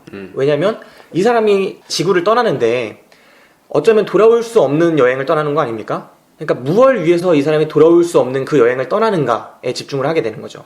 이 사람이 남기고 가는 것은 그렇다면 무엇인가? 그것은 딸과 가족이고 이것들을 놓고 가면서도 떠나게 되는 계기는 딸과 가족을 역시 구원하기 위해서가 되는 거거든요. 그렇죠. 그러니까 이야기 자체가 되게 가족주의적이고 그 부분을 표현하기 위해서 영화의 전반부 40분을 가량을 이 딸을 놓고 가는 그 애매한 드라마, 그 둘 간의 드라마, 딸과 어떤 관계이며 딸을 놓고 갔을 때 이 사람이 어떤 심정이며 그리고 딸과의 사이에서 어떤 사건이 벌어져 왔고 미스테리한 그것이 나중에 결말과 연결가 되는 그런 것들을 40분에 걸쳐서 보여주게 되는 거죠. 근데 그마저도 자연스럽게 연출이 됐다기보다는 조금 뛰어넘는 듯한 느낌도 있고 그러니까 되게 원래 설명되지 않는 부분도 있고 영화 자체가 진짜로 한 5시간은 원래 생각하고 만들었던 영화 같아요. 그 중에서도 자르고 잘라서 뭐 3시간으로 줄인 것 같은데 맞아. 어찌됐건 뭐 중간중간에 설명도 되게 많이 하려고 노력하는 게 되게 보였거든요. 그 기다리고 있던 네. 23년 동안 좀 기다리고 있던 그 흑인 배우 있잖아요. 네. 그 수염 나고 나중에 늙어가는 배우가 있는데 그 배우가 계속해서 옆에서 막 그 설명하듯이 대사를 치잖아요. 이렇게 막 블랙홀은 어떻고 하면서 계속해서 하는 거 보니까 이게 사실은 원래는 더 길게 만들고 싶었는데 그 중에서도 쳐낸 게 3시간이었다는 생각을 되게 많이 해봤습니다. 맞아요. 근데 그런 점 자체는 어떻게 보면은 좀 되게 영화가 친절했다고 생각을 해요. 설명을 해주려고 하는 거고 제가 느낀 거는 예전에 저희 루시 보지 않았습니까? 네. 루시는 그런 설명 자체가 없습니다. 설명 자체가 없고 그냥 치고 들어가는 거예요. 무슨 뭐 원리든 논리든 해갖고 무슨 논문에 뭐 이론이든 해갖고 그냥 치고 들어가잖아요. 그러니까 머리가 엄청 아픈 거예요. 원래 보고 나니까. 맞아. 근데 이거는 분명 복잡한 내용이고 무슨 학자의 논문을 토대로 만든 영화이긴 한데 그 중간중간에 이걸 설명하려고 일부러 대사를 넣고 관객들한테 이거는 뭐고 이렇게 알려주려고 하는 모습이 그래도 루시보다는 좀 친절한 게 아니었나라는 생각을 애를 해봅니다. 쓰긴 썼죠. 그렇죠. 애를 쓰긴 썼는데 사실 뭐 크게 도움이 된 것 같지는 않아요. 네. 그러니까 제가 뭐 볼 때는- 아예 모르니까 원래 우리가 뭐 관심 없는 사람들은 뭐 머물이 뭔지 뭐 이런 걸 아예 모르니까 제가 볼 땐 루시보다 이 영화가 설명하기도 편한 영화였어요. 그 우주에서 웜홀을 통해서 다른 차원에 가서 결국은 이 영화에서 설명할 거는 몇 개 없었거든요. 웜홀이라는 개념과 블랙홀이라는 개념 그리고 양자역학을 어떻게 여기서까지 전달하는지 그런 부분에 대해서 집중하지 않았고 상대성 이론 그러니까 이런 거죠. 그런 상대성 이론이나 이런 것들을 설명하기가 상대적으로 훨씬 편해요. 이 영화에서 등장하는 상대성 이론은 우리가 그냥 한마디를 통해서 요약할 수 있는 그 정도 수준이거든요. 그러니까 시간은 상대적이다. 중력이 더 잡아당기면 시간이나 공간도 결국은 중력에 의해 잡혀서 비틀리기 때문에 어떤 곳에서는 시간이 1년의 시간이 다른 곳에서는 7년, 8년이 될 수도 있고 그보다 더 차이가 날 수도 있고 이 정도 차원에서만 설명을 해주면 되는 영화였기 때문에 루시에 비해서는 설명하기가 훨씬 편했고 이 영화에서 제가 아쉬웠던 건 그런 식으로 설명이 참 많이 들어가요. 대사를 통해서 설명이 많이 들어가는데 그런 많은 설명을 통해서도 이 영화가 말하고자 하는 게 명확해지지는 않아요. 맞아요. 결국은 상상의 영역으로 돌입할 수밖에 없거든요. 그래서 블랙홀 속에서 본 그 수많은 것들도 다 상상으로 재현한 것들이고 사실과 다르겠죠. 그리고 거기서 갑자기 이제 주제인 가족주의와 연계되면서 결국은 차원과 그 시공간을 다 초월해서 딸에게 보내는 메시지 그리고 그로부터 다시 비약적으로 가족주의적인 결말까지 이어지고 그런 부분들이 결국에는 이 영화가 무언가의 이론이라는 게 확실히 있는 영화가 아니라 결국엔 상상의 영역에서 이것저것 상상을 해보는 영화인데 그 상상이라는 것이 하나로 잘 꿰어진 영화도 아니다. 루시도 결국 그 영화 한 편이 하나의 이론이랄까 하나의 세계관을 완전히 품은 영화는 아니었잖아요. 그랬기 때문에 설명이 점점 더 난해해진 건데 이 영화의 경우에도 말하고자 하는 사람이 자신이 뭘 말하는지를 알고 만든 영화가 아니기 때문에 어느 순간 상상에 의존해서 상당히 난해한 이야기를 하고 있고 그 난해함이 관객들로 하여금 어떤 관객들한테는 되게 신선할 수 있죠. 신선할 수는 있을지 몰라도 어떤 관계 같은 되게 불편하고 거부감이 느껴지거나 어렵게 그리고 무슨 말인지 알고 싶지도 않게 이렇게 다가올 수 있었다고 생각해요. 그러니까 이게 영화가 되게 호불호 많이 갈릴 것 같았어요. 진짜 보면서도 이거 그게 뭐 한마디로 루시나 인터스텔라나 자기가 생각했던 거를 영화에 담은 것뿐이야. 그러니까 상상을 영화에 담은 거죠. 관객은 자기가 만족을 하든 못하든 상관없다 이거 아니에요. 그렇죠. 그러니까 뭐 일단은 루시는 자기가 이렇게 생각을 했으니까 니들은 니대로 이해하고 인터스텔라도 자기는 이리 식으로 만들었으니까 한번 너희들도 한번 이해해봐라 이거잖아. 그렇죠. 그래가지고 나는 왜냐면은 그 논문이 완전히 그렇게 완전히 100% 밝혀진 논문은 아니에요. 그러니까 논문은 뭐 이렇게 통과하고 막 그랬지만 누구 말이 맞는지 모르잖아요. 우주를 안 가봤으니까. 근데 놀란 같은 경우에는 그 교수를 선택해서 그 교수가 그 논문으로 풀었던 모습이랑 그런 형태를 담으려고 영화에 담았던 거고 그러다 보니까 뭐 그 보시는 분들은 뭐 당연히 이 영화를 보고 뭐 이렇게 느낄 수도 있고 저렇게 느낄 수도 있고 막 그리고 그냥 아예 풀어버린 거죠. 그러니까 자기 할 말을 한 거죠. 그냥 자기가 믿고 있는 그 논문, 자기가 좀 생각하고 있던 그 논문의 그대로를 뭐 한 거니까 그거는 뭐 당연히 호불호가 갈릴 거라고 생각합니다. 사실 루시랑 비교할 건 아니지만 루시는 완전 개판이었지만 너무 그래도 너무 어지러워요. 인터스텔라는 그래도 그렇게 머리 아프진 않았고 그냥 이해할 만한 정도? 근데 나는 근데 참 블랙홀 그거 구처럼 생겼다는 그거 워몰이요. 워몰 근데 사실 그게 이해할 수가 없어 그거를. 실제로 본 사람들은 없잖아요. 그걸. 워몰이나 블랙홀을 실제로 본 사람은 아니 없어요. 어떤 기사에서는 아예 블랙홀 자체가 없다고. 블랙홀은 촬영으로 사진을 통해서 워몰 그러니까 블랙홀은 있는데 그 화이트홀이 없다고 그랬죠. 화이트홀은 블랙홀이랑 화이트홀이 있는데 그 말이 많았어요. 이게 실제로 있는 거냐 없는 거냐 막 그랬고 말이 많았는데 블랙홀은 뭐 있다 이런 식으로 학자들이 오케이를 했는데 이제 결국 화이트홀 자체는 나가리가 됐거든요. 블랙홀 자체를 실체 정도만 확인하는 뭐 그 정도지 사실 본 사람이 없는데 그거를 영화상에서 그래도 보여주고 만들었다는 거에 대해서는 저는 되게 괜찮다고 생각을 했거든요. 나는 뭐랄까 예전에 기사에서 그거를 좀 봐긴 봤어요. 그러니까 자기 논란만의 이게 색깔로 웜홀을 표현을 했다 뭐 이런 식으로 얘기를 했는데 나는 좀 실제로 딱 보고선 만들려면 좀 약간 구체적으로 조금 잘 이렇게 그림을 좀 한눈에 볼 수 있게 좀 했으면 좋겠는데 뭔가 되게 화면 자체에서도 되게 애매하게 표현을 해놔가지고 나는 이게 뭔가라는 생각이 들더라고요. 아무튼. 네, 영상을 우리가 딱 봤을 때 이것이 블랙홀이구나, 이것이 웜홀이구나 이렇게 확연히 느껴질 만큼 표현하지 않고 되게 그것의 애매하게. 부분을 표현하고 관객으로 하여금 그 전면을 다 볼 수 없게 만들었어요. 그래서 맞아요. 그 부분은 옛날에 그래비티 같은 영화를 보면은 그래비티는 물론 이것보다 훨씬 더 좁고 지구에 가까운 부분만을 표현을 했죠. 하지만 그 영화는 되게 관조적으로 우주를 우리가 마치 우주에 나가 있는 것처럼 느끼게 했다면 이 영화는 상당 부분 우리가 이야기에 휩쓸려서 이야기를 따라가면서 부분밖에 볼 수 없게 우리의 시야를 계속 좁히고 있다는 점에서 저는 아쉬움이 있었고 아까 혁 기사가 놀란 감독의 영화들을 되게 잘 핵심을 얘기해줬다고 생각해요. 제가 느끼는 놀란 감독의 영화도 놀란 감독은 어디까지나 자기가 하고 싶은 말만 하는 것 같아요. 인셉션 때도 제가 느꼈던 게 그냥 이 사회에 통용되는 수많은 이야기들이 있잖아요. 그런 이야기 중에 여러 가지 논리들도 있고 그런 수많은 논리들 속에서 다 인정받을 만한 더 옳은, 더 잘 만든 그런 영화를 찍어내는 게 중심이 아니라 크리스토퍼 놀란의 관심은 그냥 자기가 되게 흥미롭고 자기가 하고 싶은 이야기를 그냥 마구잡이로 막 하는 것 같아요. 맞아요. 근데 어떤 관객은 그 부분에 우와 신선하다, 신기하다, 영화적인 혁신이다 라고 느끼면서 좋아하는 거고 물론 영화적인 혁신에 공감하지 못하는 바는 아니에요. 인셉션이나 다크나이트 같은 영화에서도 영화적인 혁신이 느껴질 만한 영상이나 이런 부분이 상당히 많았으니까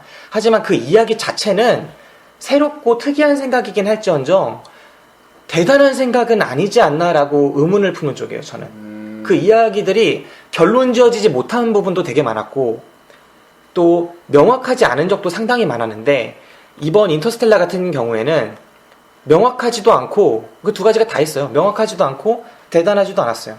왠지 그런 거 있잖아요. 까일까봐 애매모호하게 그렇죠. 만들었다. 애매모호한 지점이 분명히 있고 너무 이렇게 너무 구체적으로 표현을 하면 까일 것 같으니까 이제 약간 애매하게 표현하면서 약간 상상력을 좀 자극하게끔 네. 이런 식으로 만든 것 같아요. 관객들의 호기심이나 상상력은 정말 잘 자극하는데 자신이 무엇을 말하고자 하는지 나는 무엇이 답이라고 생각하는지 이 명확한 부분에서는 답을 절대로 안 하거든요. 전 논란이 그런 상황에서 답을 하는 걸 본 적이 없어요. 그 팽이 돌릴 때도 저는 그 팽이를 뚜벅뚜벅 다가가가지고 팽이를 그냥 손으로 멈춰가지고 눕혀놓는 게 더 좋은 결말이었다고 봐요. 만약에 스필버그였으면 그렇게 했을 거예요. 그의 정치적인 갑자기 또 인셉션에서 스필버그가 왜 나와요? 나는 스필버그라는 감독이 아니 하는데 이게 더 웃긴 거 아니에요? 나는 아까 전에 말씀을 아니 드린 이 얘기를 게 까는 게 아니라 그냥 얘기를 하자면 들어봐. 아니 갑자기 스필버그가 왜 나와? 왜 인셉션에서 하냐면 스필버그가 왜 만들어 갑자기? 스티븐 스필버그나 수많은 감독들이 있지만 내가 스티븐 스필버그를 좋아한다면 그 사람은 자기가 말을 하고자 하는 바가 무엇인지가 확실하고 그게 가족주의적인 건 뭐건 상관없이 적어도 자기가 어떤 말을 할지에 대한 주장이 확실한데 크리스토퍼 놀란은 항상 그런 주장을 해야 되는 순간을 회피한다고요. 만약에 열린 거라 그러죠. 그러니까 열린 결말을 한두 번 하면은 그건 독자한테 맡겨두는 거지만 이 사람은 그런 논란이 제기될 만한 지점을 상당히 많이 불러일으키면서도 그런 결말을 자기가 내려야 하는 작가로서의 그런 순간에는 한 번도 답을 내린 적이 없어요. 그 팽이를 계속 보고만 있다가 그 팽이가 멈추는지 아니면 계속 도는지를 보여주지 않은 채로 그냥 꺼버리잖아요. 근데 그거를 만약에 어떤 사람이 뚜벅뚜벅 다가가서 그거를 그 사람이 눌러버렸다면 나는 이거에가 돌든 말든 상관없다. 나는 지금 그냥 이 현상이 더 중요하다. 이게 상상일지라도 라고 생각하는 거고 어떤 식으로든 결말을 내는 방식인데 그렇게 하지 않았다는 거죠. 이 영화에서도 정말 우주에 대해서 수많은 것들을 판을 벌려놓고 결국엔 사랑이다라고 급진적으로 전개되는 것 말고는 논란이 하고 싶었던 말이 무엇인지가 잘 드러나지 않아요. 뭐 영상에서 딱 봤을 때도 약간 뭔가 이렇게 아름답게 표현을 한 거는 맞는데 뭔가 계속 이렇게 약간 일부분만 보여주고 막 이러니까 난 내가 보기엔 답답하더라고요. 이번 영화에서도 저는 이제까지의 영화보다 더 실망스러웠던 건 크리스토퍼 놀란의 이제까지의 영화에서는 영상의 혁신이나 영화적인 기술의 혁신이라고 할 만한 지점들이 되게 많았어요. 근데 이번 영화에선 그렇게 새로운 장면이 안 보이더라고요. 그러니까 이제까지 인셉션에 보였던 주변이 일어서는 장면 있잖아요. 정말 화면으로 영상적으로 멋있게 찍혔던 장면은 이번 영화에서 똑같이 파도 치는 장면이나 나중에 토성에서의 우주정거장의 모습이나 두 번 쓰여요. 비슷하게. 근데 그건 이전에 쓰였던 장면이거든요. 근데 그 장면 이상의 영상적인 혁신이라고 느껴질 만한 장면은 없죠. 블랙홀이나 웜홀을 지날 때의 장면이 그런 장면이 될 수 있는 그런 순간이었음에도 불구하고 그 장면에서 보여지는 시각을 되게 축소해서 인간적인 시각밖에 안 보여주기 때문에 영화를 되게 관조적으로 볼 수 있고 절대적인 시점에서 볼 수 있는 관객들도 시각을 똑같이 매튜 맥커너이 정도밖에 못 가져가요. 그러니까 되게 답답해지게 되는 거죠. 맞아요. 전체가 아니라 막 수백만 분의 1밖에 못 보는 거잖아요. 그렇죠. 그렇게 되면서 영상이 좀 답답해지죠. 차라리 그래비티처럼 우주의 전 광경을 관조하듯이 보여줬다면 그 부분이 더 혁신적이었을지 모르는데 그래비티는 혁신이야. 근데 이 영화에서는 진짜 재밌게 봤어. 이 영화에서는 사운드를 자꾸 폭격해요. 한스 짐머의 사운드처럼 한스 짐머 실제로 음악 감독이었죠. 네. 한스 짐머의 음악이 원래 장중하고 영화를 압도하잖아요. 그런 음악을 써버리니까 우주 공간의 적막함이나 우주 공간의 그런 느낌보다는 계속 내 감정이 음악에 이끌리는 듯한 느낌까지 받을 정도로 우주 자체에 대해서 뭔가 새롭게 보여주는 시도는 없었던 것 같아요. 근데 그거는 되게 능력이다, 진짜. 음악 감독의 능력이에요, 진짜. 음악으로 그 관객들을 다 쏠리게 해요, 진짜. 그게 한스 짐머 스타일이죠. 네. 근데 진짜 우주 같은 경우에는 그래비티였죠. 그래비티처럼 밖에서 막 폭파해도 그게 공기가 없으니까 소리가 안 들리잖아요. 근데 네. 그거를 아무 소리 없이 막 그냥 폭파하는 장면을 그냥 넣었었잖아요, 그래비티가. 그런 거 보면 그래비티가 되게 현실적으로 만든 거고, 이거는 포장을 한 느낌이죠, 어떻게 보면. 포장을 많이 했죠. 네, 그 음악이랑 뭐 이런 거를 이제 터지는 소리 막 이런 것까지 포함해서 되게 포장을 많이 한 우주 영화가 아닌가 싶습니다. 이제까지 우주대상 영화로는 거의 그래비티의 대척점에 있는 게 아마겟돈 정도일 거예요. 그러니까 아마겟돈 스타일처럼 헐리우드 블록버스터 스타일로 찍어놓고는 막 뻥뻥 터지는 것도 보여주고 음향도 효과음도 팍팍 쓰고, 근데 그래비티는 되게 현실적인 우주에 집중했잖아요. 전 그래비티도 아주 좋게 보진 않았는데 이 두 가지의 대척점 사이에서 이 인터스텔라라는 영화가 가고 있는 지점이 서 있는 지점이 되게 묘하다고 생각해요. 이 영화는 전형적인 블록버스터 라인이 절대 아니거든요. 그러니까 이야기를 되게 난해하게 이끌고 가고 클리셰라고 부를 만한 지점을 몇 번은 쓰지만 이야기 스토리 자체는 되게 철학적인 것처럼 느껴질 만큼 기존의 영화의 기승전결을 답습하고 있지 않거든요. 하지만 이 영화가 쓰고 있는 수법이나 앵글 자체는 되게 헐리우드적이죠. 전 이 선택이 좀 일관성이 없지 않나 싶어요.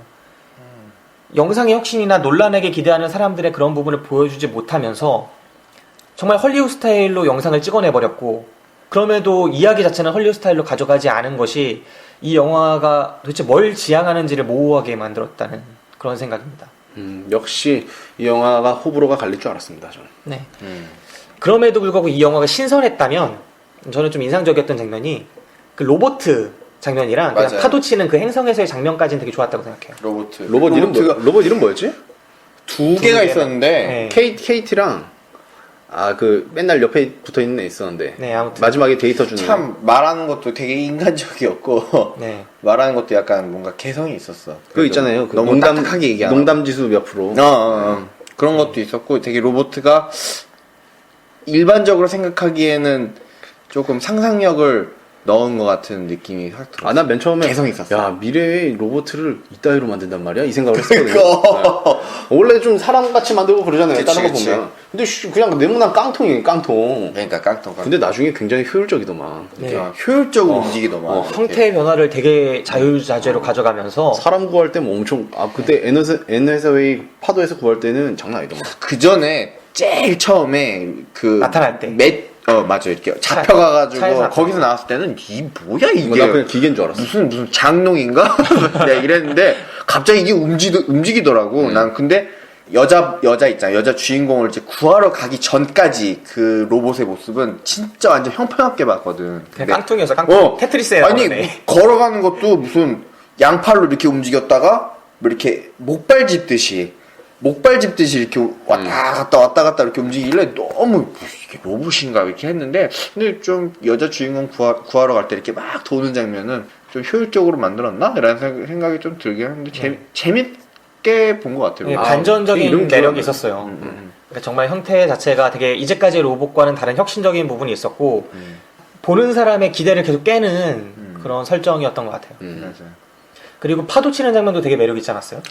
그 중력이 세서 파도가 높게 치죠. 그 행성에서는. 어마어마하게 높게 치고 그 장면이 영상으로 찍혔을 때 자체는 만약에 이제까지 인셉션이나 그의 전작이 없었다면 그 장면 자체만으로도 상당히 혁신적으로 느껴질 만한 영상이었어요. 그러니까 논란이라서 어떻게 보면은 사람들이 더 기대하고 기대치 자체가 굉장히 높아지는 것 같아요. 그죠? 그렇기 때문에 웬만한 장면 아니면은 사람들이 역시 뭐 이럴 수가 없을 것 같다라는 생각을 보면서도 했었거든요. 그리고 그게 썼던 장면이니까 인셉션에서 썼으니까 참 그게 파도 단순히 그러니까 되게 그런 감독들은 되게 힘들 것 같아요. 그래서 나는 봉준호나 박찬호 감독도 요번에 되게 오랜만에 다시 네. 작업을 시작한다고 하는데, 그런 감독들이 가질 수 있는 그 부담감 그런 거 있잖아요. 그런 그렇죠. 게 진짜 어마어마할 것 같다라는 생각을 하게 되더라고요. 그런 거에 대해서 굉장히 이제 쿨하게 계속해서 영화를 찍고 뭐 했던 감독 중에 임권택 감독님 있지 않습니까? 그분은 막 찍으시지. 네.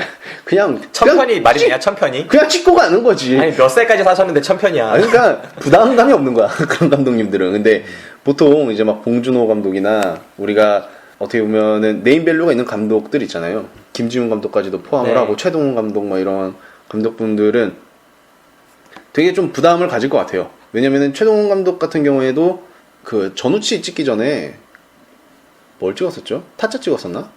타짜 다음이 네. 전우치였나? 아무튼 그랬을 텐데 그 부담감이 되게 크다라는 인터뷰를 봤었거든요. 근데 전우치 나오자마자 까였죠. 많은 평론가들한테. 예, 타짜를 만들던 감독이 맞냐 그런 식으로 되게 많이 까였는데 그런 것처럼 되게 부담감이 많을 것 같아요. 그 창작하는 사람들은 되게 부담감이 많을 것 같다는 생각을 하면서 임권택 감독의 위대함도 알 수 있었던. 예. 명감독들의 숙명이죠. 예, 네. 진짜 임권택 감독님 대단하다 진짜. 네. 몇 년 동안 그럼 1년에 몇 편씩 찍은 거야 계산하면? 옛날에 너무 많이 찍었어. 요즘엔 그렇게 안 찍지. 요즘은 나이가 드시기도 했지만 나 하류 인생 그 다음 또 있었나? 하류 인생은 진짜 하류 영화야. 그게 마지막이었나? 모르겠어요. 근데도 사람들은 서편제만 기억한다니까. 임권택은 서편제 이렇게. 네. 아무튼 그랬고요. 저는 좋았던 장면이 우리 영화상 개최하지 않습니까? 당일배송 영화상에 최고의 1분이라는 상이 있어요. 그 상의 후보로 한번 꼭 뽑을 만한 부분이 있었어요. 이 영화에서. 이 영화에 주요하게 등장하는 게 상대성 이론 아닙니까? 네. 시간이 다르게 가는 건데 그 블랙홀 주변에 너무나 중력이 크기 때문에 그러니까 여기서의 몇 분은 지구에서의 7년 막 이렇게 되는 거죠. 여기 그쵸. 1시간이 지구에서 7년. 근데 그 행성에 갔을 때 꼭 그 행성에서의 어떤 임무를 수행해야 되는 거잖아요, 상황이. 근데 매튜 맥커너이는 지구에 두고 온 딸이 있어요. 그 딸한테 돌아가야 되는데 여기서 잘못 내려갔다가 하루라도 보내버리면 완전 끝나버리는 거잖아요. 딸이 죽는 거 아니에요. 그치.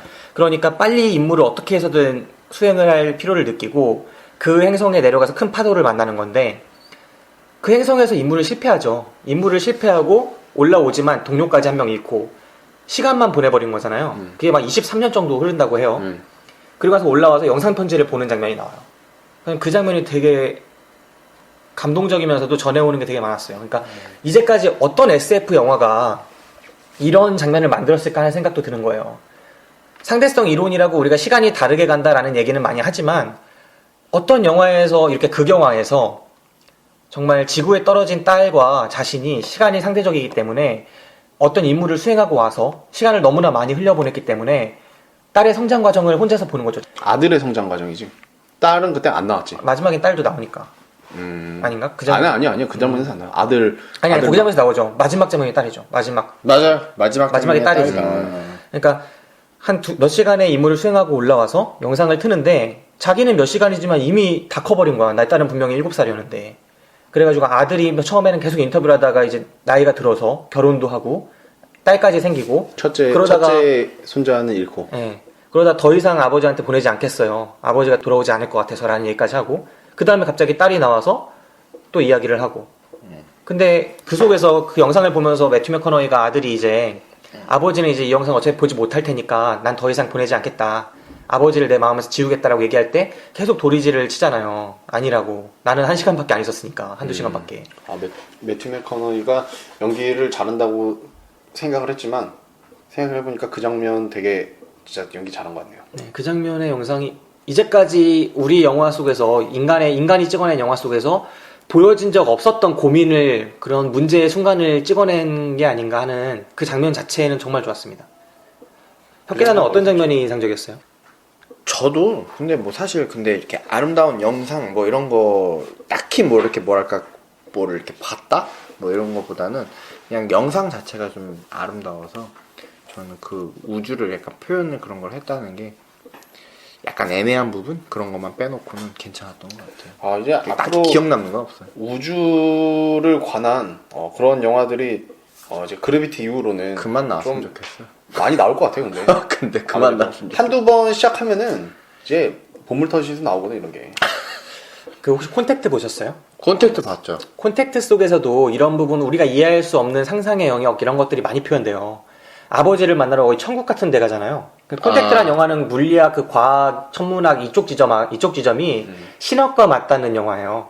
그래서 약간 기독교적인 부분과 물리학적인 부분이 세계관이 맞닿는 영화인데 그 속에서 천국 같은 영역으로 가는 부분이 나와요. 그래서 그 천국이 과연 우주인이 만든 것인가 막 여러 가지 얘기가 있지만 그곳으로 갈 때의 영상이 되게 신선하게 또 표현이 되거든요. 근데 그 콘택트란 영화에서는 우리가 그것이 무엇을 표현하고 무엇인지가 프레임 전면에 다 등장을 해서 우리가 딱 볼 수 있게 나타나요. 그게 아무리 조악할지라도. 그리고 스탠리 큐브릭의 2001 스페이스 오디세이라는 영화를 봐도 웜홀 비슷하게 통과를 해서 또 지구로 오는 장면이 나오거든요. 똑같이 그 수면에 빠져들고. 근데 그 장면에서도 막 인간 눈같이 해가지고 막 여러 가지를 표현을 해요.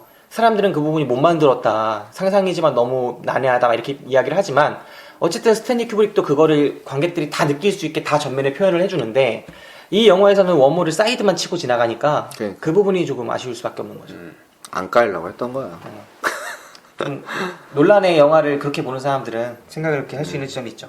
박 기사는 어떤 부분이 좀 인상적이었어요? 저 같은 경우에도 아까 말씀하신 그 첫 번째 행성 굉장히 인상적이었고 파도.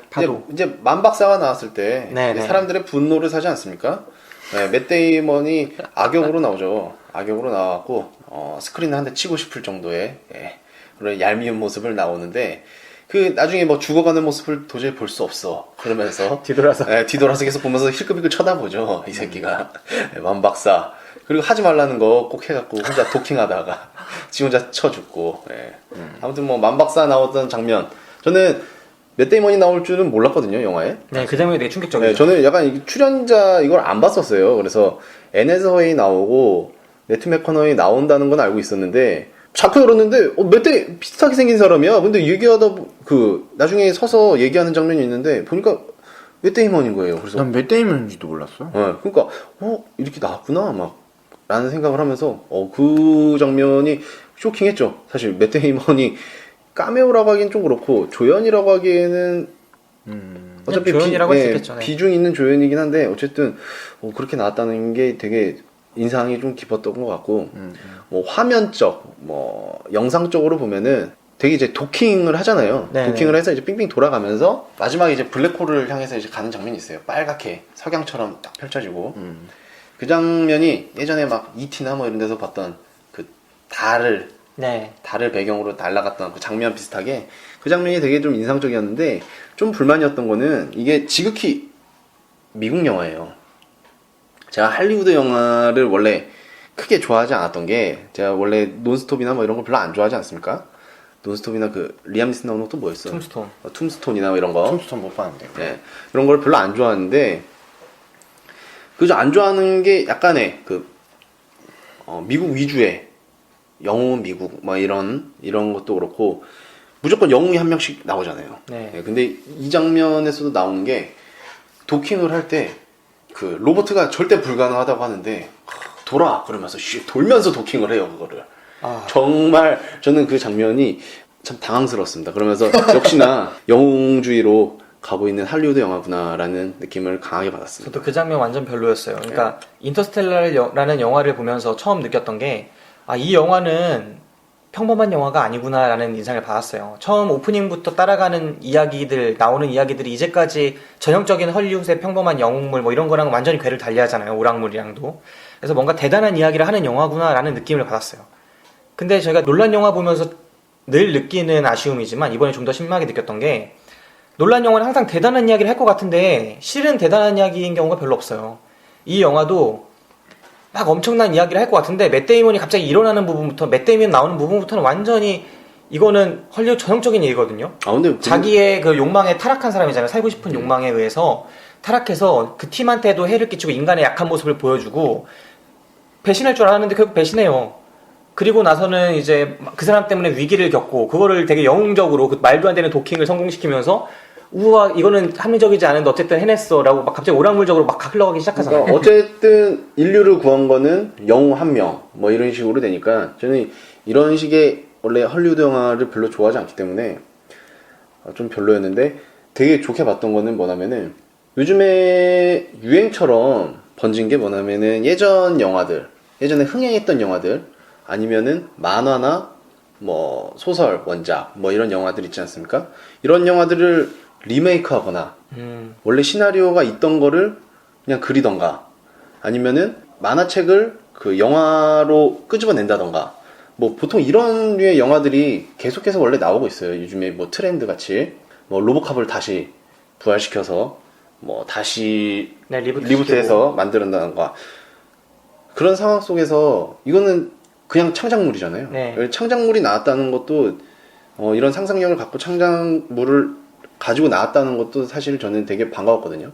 그것 자체도 되게 신선하다고 느낄 만큼 요즘에 좀 이렇게 원작들이 있는 거에서 리메이크하는 게 판치는 영화판에서 그거는 되게 또 신선하게 봤었는데 그렇죠. 순수 창작물 큰 영화가 나왔으니까. 그랬지만서도 이 영웅물 요게 나왔다는 게 사실은 저는 약간 제 개인적인 취향에서는 평가를 좀 박하게 해줘야 되지 않을까 이 점은 라고 생각을 했었습니다. 네, 그러니까 기존 오락물과 다른 스타일의 영화를 찍어내면서도 하고자 하는 말 자체는 사실 들여다보니까 중요한 순간에는 영웅물적인 얘기가 나오고 가족적인 사랑 얘기 나오고 그리고 그 두 가지가 사실상 전부인 것처럼 보이면서 그 안에 깔린 우주적인 세계관은 사실 완결성 없는 좀 조악한 부분이 많거든요. 갑자기 블랙홀로 들어갔더니 그 블랙홀에서는 책장 같은 게 나오고 거기서 옛날에 책 떨어뜨리던 집에서 그거 뭐라고 하죠? 컨저링 같은 데 나오는 폴터바이스트?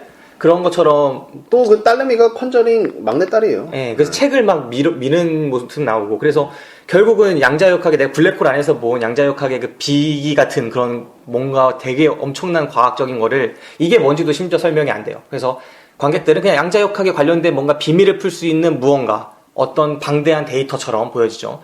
그 데이터를 그 로봇이 데이터를 자기가 캡처를 해놓잖아요. 다 저장을 해놓잖아요.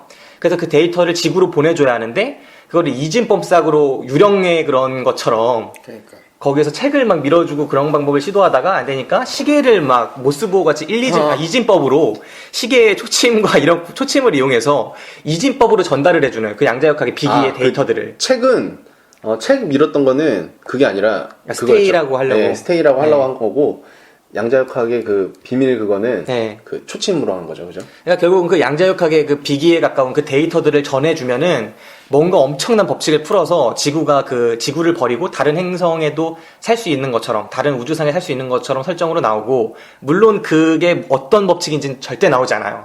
논란 영화가 늘 그렇듯이 상상의 영역이고 모르죠. 그거는 논문에도 안 나오고. 그러니까 아무튼 이건 상상의 영역이고 그 상상의 영역을 전달하는 바는 처음에는 되게 시공간을 넘어서는 미래의 나와 과거의 나와 이런 것들이 다 통하는 그런 어떤 공간에 들어가서 5차원을 3차원으로 변형한 그 공간에 들어가서 그 공간에서 책을 통해서 한번 소통하고 그 다음에는 초침을 가지고 다 전해준다는 게 진짜 말 같지도 않은 걸로 결말이 가는구나. 이게 SF, 거대한 SF, 대단한 걸 말하고 있는 그런 되게 철학적인 SF처럼 보였던 영화가 결국은 시계 초침을 귀신이 그러니까. 하듯이 그럴 거면은 차라리 유령을 보내도 되는 거라 다름없다 라고까지 느껴지더라고요. 그러니까 보통 과학이 우리가 모르는 지점까지 SF가 나아가면 판타지랑 만나기가 쉽죠. 과학이 극한까지 발전하면 이론으로 가고 모르는 걸로 가니까 판타지가 되게 쉬운데 판타지에도 정도가 있는 거죠. 루시를 사람들이 비난할 때 그 판타지가 정도가 심했다라고 비난하는 거잖아요. 근데 이 영화는 판타지가 제가 볼 땐 더 심했어요. 고스트 영역으로 막 가버리거든요. 이건 거의. 그러니까 이거는 그거죠. 그 시간 자체가 동일하게 간다고 그러나? 이제 뭐 3차원을 벗어나서 4차원, 5차원 가면은 시간의 흐름 자체가 동일하게 이어진다 뭐 그런 거를 그리려고 하다가 보니까 나중에 이제 블랙홀에서 문이 닫혀갖고 이제 웜홀로 빠져나가는 장면 있지 않습니까? 네. 그 장면에서 이제 손을 내밀었을 때 앤 해서웨이가 손을 잡는 첫 장면. 장면으로. 네. 그것도 어차피 시간이 다 겹쳐서 흘러서 가는 네. 그거 표현하려고 한 거거든요. 뭐 그렇다 보니까 애매하죠. 그 솔직히 초침으로 그거를 뭐 설명을 해서 그걸 알아들어서 나중에 유레카를 외치고 유레카 나 진짜 최악의 대사 진짜. 최악의 장면이었던 것 같아요. 유레카. 아까 아까 저희가 밥 먹다가 이야기를 했었는데 그 장면은 이 영화에서 거의 최악의 장면 중 하나입니다. 그 다음 장면도 끝내줘요. 그 다음 장면에 지나가는 연구원 붙잡고 키스하거든. 그 연구원은 사실 약간 흠모했던 그런 느낌이 나죠. 왜냐하면 그러니까. 예전 그 집에도 막 쫓아다니고 막 그랬던. 그러니까 이 영화가 사랑 얘기를 줄이려고 했으면 사랑 드라마를 안 썼으면 사랑에 대한 그런 키스도 안 나왔어야 돼요. 근데 이 드라마는 사랑에 대한 드라마는 앞에는 안 해놓고 중요한 순간마다 키스랑 대사로 사랑 얘기를 처리하니까 더 어색하죠. 그거 진짜 어색했어요. 야, 근데 유리창으로 막 던지고 진짜 키스하는 불쌍한 거는 아들이야. 아들이 왜요? 아들이 진짜 불쌍하지. 아버지를 그리하면서 그 농장에 계속 있잖아. 거기서 옥수수를 존나 키우는데 동생년이 와갖고 불 지른 거 아니야. 평생 길고는 그 옥수수를. 평생이 아니라 1년 읽었어요. 1년도 안 읽었지. 왜 1년을 아니고. 옥수수는 매년 아니 다시 그 키우는데. 밭을 맨날 자기가 관리했을 거 아니야 평생. 거기를 다 태워버리는 거 아니야 이제. 원래 태우고 다시 키워요. 아 그래? 옥수수잖아. 어쨌든 다 태웠잖아 자기의 농작물을. 나한테 와서 총 쐈어. 그 총 들고 오잖아. 저희가 박 기자 좀 이런 거 이해해 주시고요. 원래 음주운전 아까 말씀드렸죠 저희가. 캐릭터 이해하기 쉽도록. 안 열받겠냐 진짜? 아이 근데 그 상황에서는 열받을 만한 상황은 아니야. 근데 왔는데? 아니 딸이랑 아내를 병원에 데려가려고 했던 동생인데. 야 근데 동생이 갑자기 열받아서 이렇게 씩씩대면서 그 영화 보면은 여기 총 들고 있어요. 차에서 내려갖고. 헐리우드 놈들은 총 들고 다니니까. 그러니까 총 들고 있어요. 총 들고 있어갖고 뭐 하냐는 식으로 달려오는데 거기서 이제 거기도 진짜 웃겨. 포옹하잖아. 갑자기 거기 최악이야. 진짜, 내가 거기도. 찾았어. 아빠였어. 그러면서 갑자기 근데 나 그 상황에서도 오빠도 뭘 찾아 이런 식으로 이렇게 질문을 던져야 되는데 가만히 서 있더라고. 그래서 때렸어야죠. 그러니까 때리기라도 했어야 돼. 그 장면 말이 안 돼. 진짜. 그러고 나서 이제 뭐 여자가 얘 내 말 좀 들어봐 이런 식으로 얘기를 하면서 좀 얘기가 진행됐어야 되는데 뭐 허수아비처럼 가만히 있다가 그러고서 이제 또 다음 장면 지나버리고 이러니까 그러니까 이것도 설명이 없는 딱 그 영화의 티가 나는 거죠. 영화 막 드러냈구나. 그 드라마를 근데 다 드러냈구나. 이게 자체가 진짜 한 5시간 찍은 거야. 내가 그래서 아마도 내가 그런 장면 때문에 약간 쳐냈다는 느낌이 너무 많이 드는 거야. 근데 이게 쳐낸 게 영화에 대해서 그래서 우리가 이해해야 된다라고 할 수가 없어요. 왜냐면 영화는 어쨌든 우리한테 이 3시간짜리로 찾아왔고 기존에 이렇게 많이 잘랐던 마틴 스콜세지 영화 같은 거 막 옛날에 3시간 넘는 영화도 많고 세르지오 레오네 막 4시간 넘는 영화도 많고 베르나르도 베르톨루치 옛날에 그 1900년 같은 영화 보면 7시간 8시간 막 되거든요. 근데 그런 영화도 많이 잘랐더라도 걸작인 경우가 되게 많아요. 근데 이 영화는 편집도 어쨌든 자기가 했을 거예요. 최종 결정권자가 분명히 크리스토퍼 놀란일 거기 때문에 이 영화는 편집도 정말 엉성하고 그래서 이제까지 영화보다 편집이 훨씬 더 엉성하고 하고자 하는 말은 결국은 미국의 기존의 영웅물과 다르지 않은데 기존의 오락물과 다르지 않은데 그 스타일 자체가 난해하고 일관성도 없다는 거죠. 명확하지도 않고. 그렇다면 이 영화를 보는 관객들은 어디서 매력을 느낄 수 있냐는 거예요. 이제까지의 크리스토퍼 놀란의 역작들처럼 영상적인 혁신이나 기술적 혁신이 있느냐 하면 그것도 아니라는 거죠. 물론 몇몇 장면은 정말 그게 그러니까 기대치인 거예요, 그죠? 그렇죠. 그러니까 기대치죠. 처음에 만들었던 작품 그 메멘토가 진짜 걸작이라고 느낀 게 그거는 그 논란에 대해서 기대치가 없었는데 영화가 나오면서 굉장히 그 논란의 몸값 자체를 엄청나게 띄워준 거잖아요. 그래갖고 지금 봐도 근데 메멘토는 재밌거든요. 메멘토는 진짜 신선하고 되게 잘 만들었다고 생각을 하는데 점점 이렇게 사람들의 기대치가 특히나 배트맨을 찍으면서 기대치가 워낙 높아지다 보니까 이제 2보다 2랑 3랑 뭐가 더 잘 만든 거냐 이거 가지고도 사람들이 굉장히 따지거든요. 그러니까 각기 영화마다 무엇이 어떤 방향성이 옳다 막 이렇게 말할 수도 없는 거고 되게 그렇겠지만 놀란이라는 감독의 특장점은 결국은 발상의 특이함과 기술력에 있는 것 같아요. 근데 이 감독이 내적으로 주제를 자기의 영화 속에서 완전히 온전히 구현하는 그런 능력이 뛰어나냐 하면 저는 그거는 평균 이하라고 보거든요. 되게 오타쿠적인 감독이에요. 그러면은 대충을 아직까지도 필름을 가지고 영화를 찍고요. 코엑스에서는 필름으로 개봉했더라고요. 자체를 필름으로 찍는데요. 예전에도 그랬고 그거를 맨날 고집하고 그 뭐 아이맥스 카메라가 4개인가 있나 봐요. 근데 그 중에 1개를 배트맨 찍으면서 1개 터졌나 봐요. 1개 터져갖고 3개 갖다 찍고 근데도 그것만 가지고 찍는 거고 더 구입도 안 하고 그 다음에 이메일도 없대요.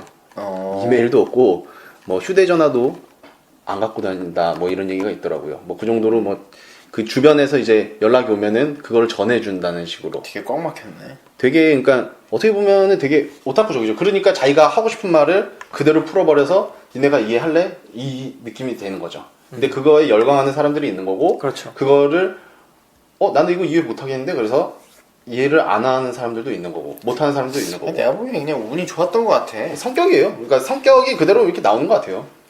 운이 좋아서 이 사람을 관심을 갖게 되는데 이 사람이 내용이 좀 흥미로우니까 이 사람들이 많이 관심을 갖고 뭔가 영화가 한번 나오면 약간 이 사람들이 관심을 갖고 이렇게 잘 보는 것 같아. 근데 그게 그 운이 좋았다고 하기에는 그 메멘토라는 영화를 너무 잘 찍었어요. 찍었죠. 네, 잘 찍었기 때문에 그 후에 사람들이 기대할 수밖에 없는 거예요. 그 영화를 잘 찍었기 때문에 그 몸값도 올라간 거고 사실. 왠지 나중에 이제 그 메멘토도 찍고 다크나이트도 찍고 막 이러면서 이렇게 사람에게 이렇게 기대치가 좀 올라가다 보니 그 감독도 약간 자기가 그런 걸 인식하는 것 같아. 그래가지고 안 할 수가 없어요. 그래서 인터스텔라도 약간 너무 이렇게 뭐랄까 상상력을 자극하게 하게끔 이렇게 열심히 설명을 하려고 보니까 영상이 이제 보다 보면은 좀 의아하고 어렵고 그랬던 내용들이 좀 많았던 것 같아요. 그러니까 이게 아까도 계속 말씀드렸는데 부담감이죠.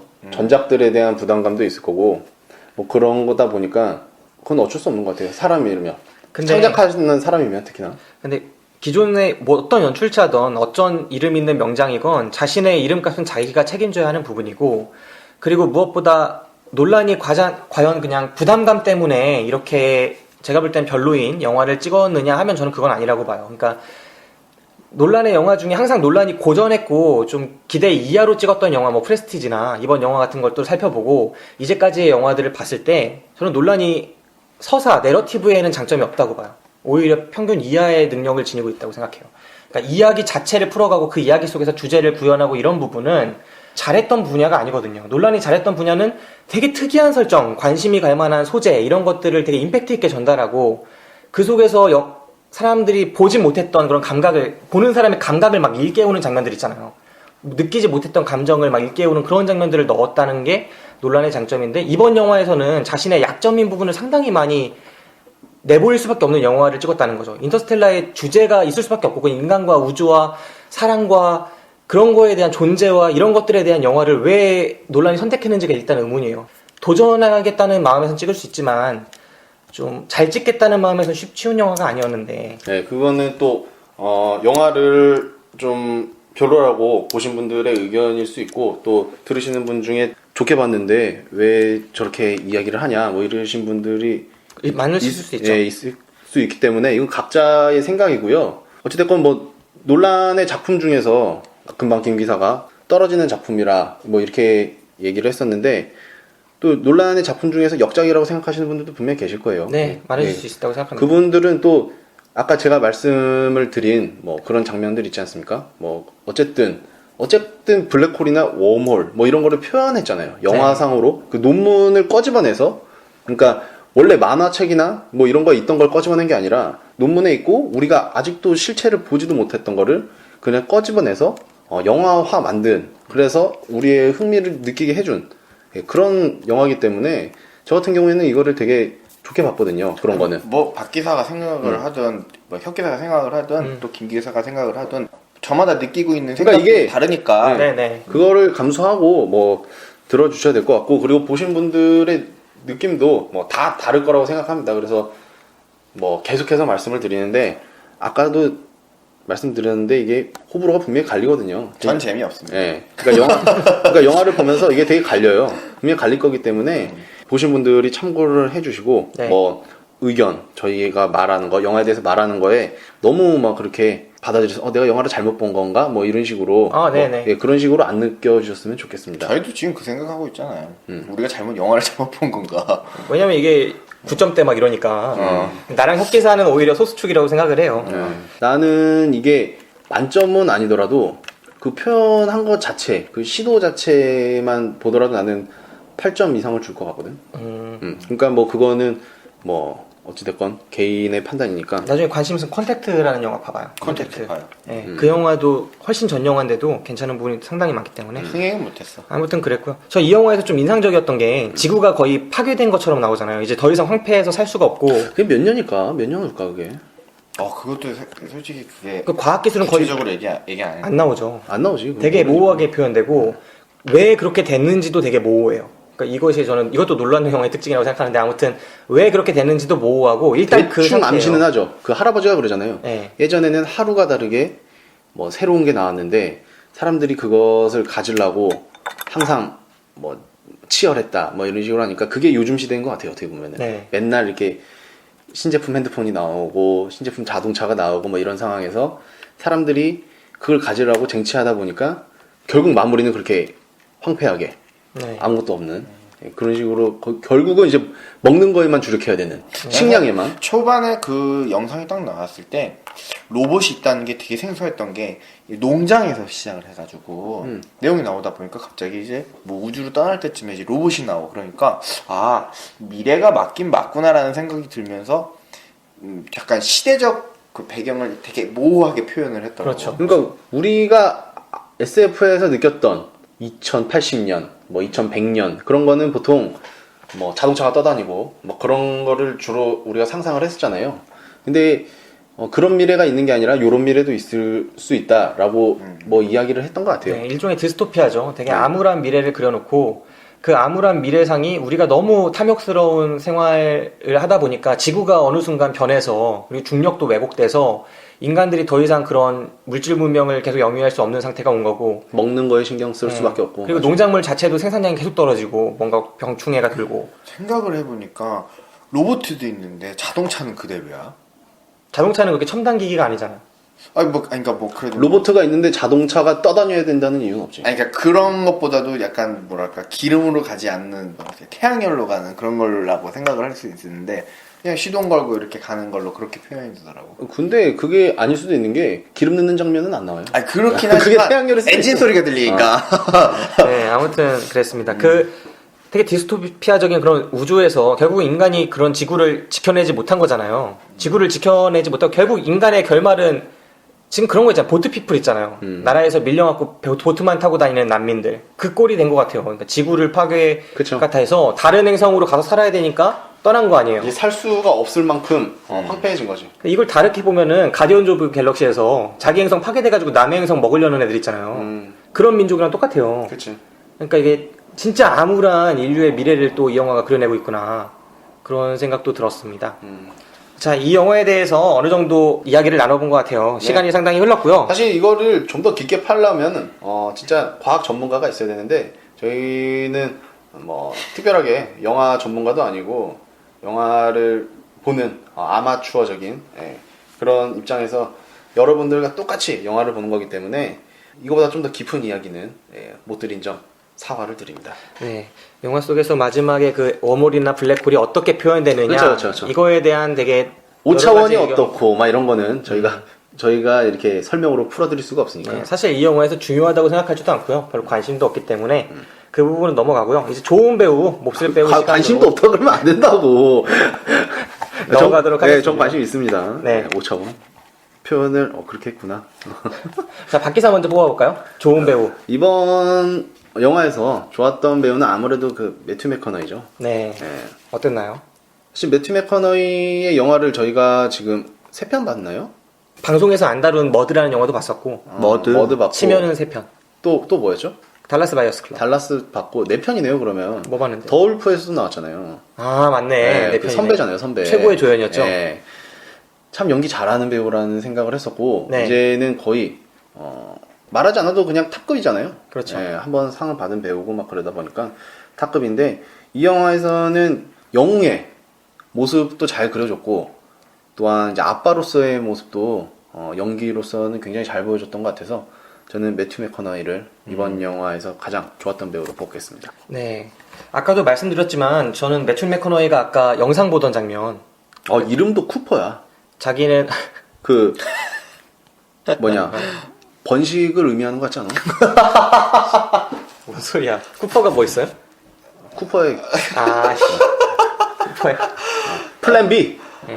플랜 B. 진짜 플랜 B를 향해 가는 영웅이지. 네, 아무튼 쿠퍼.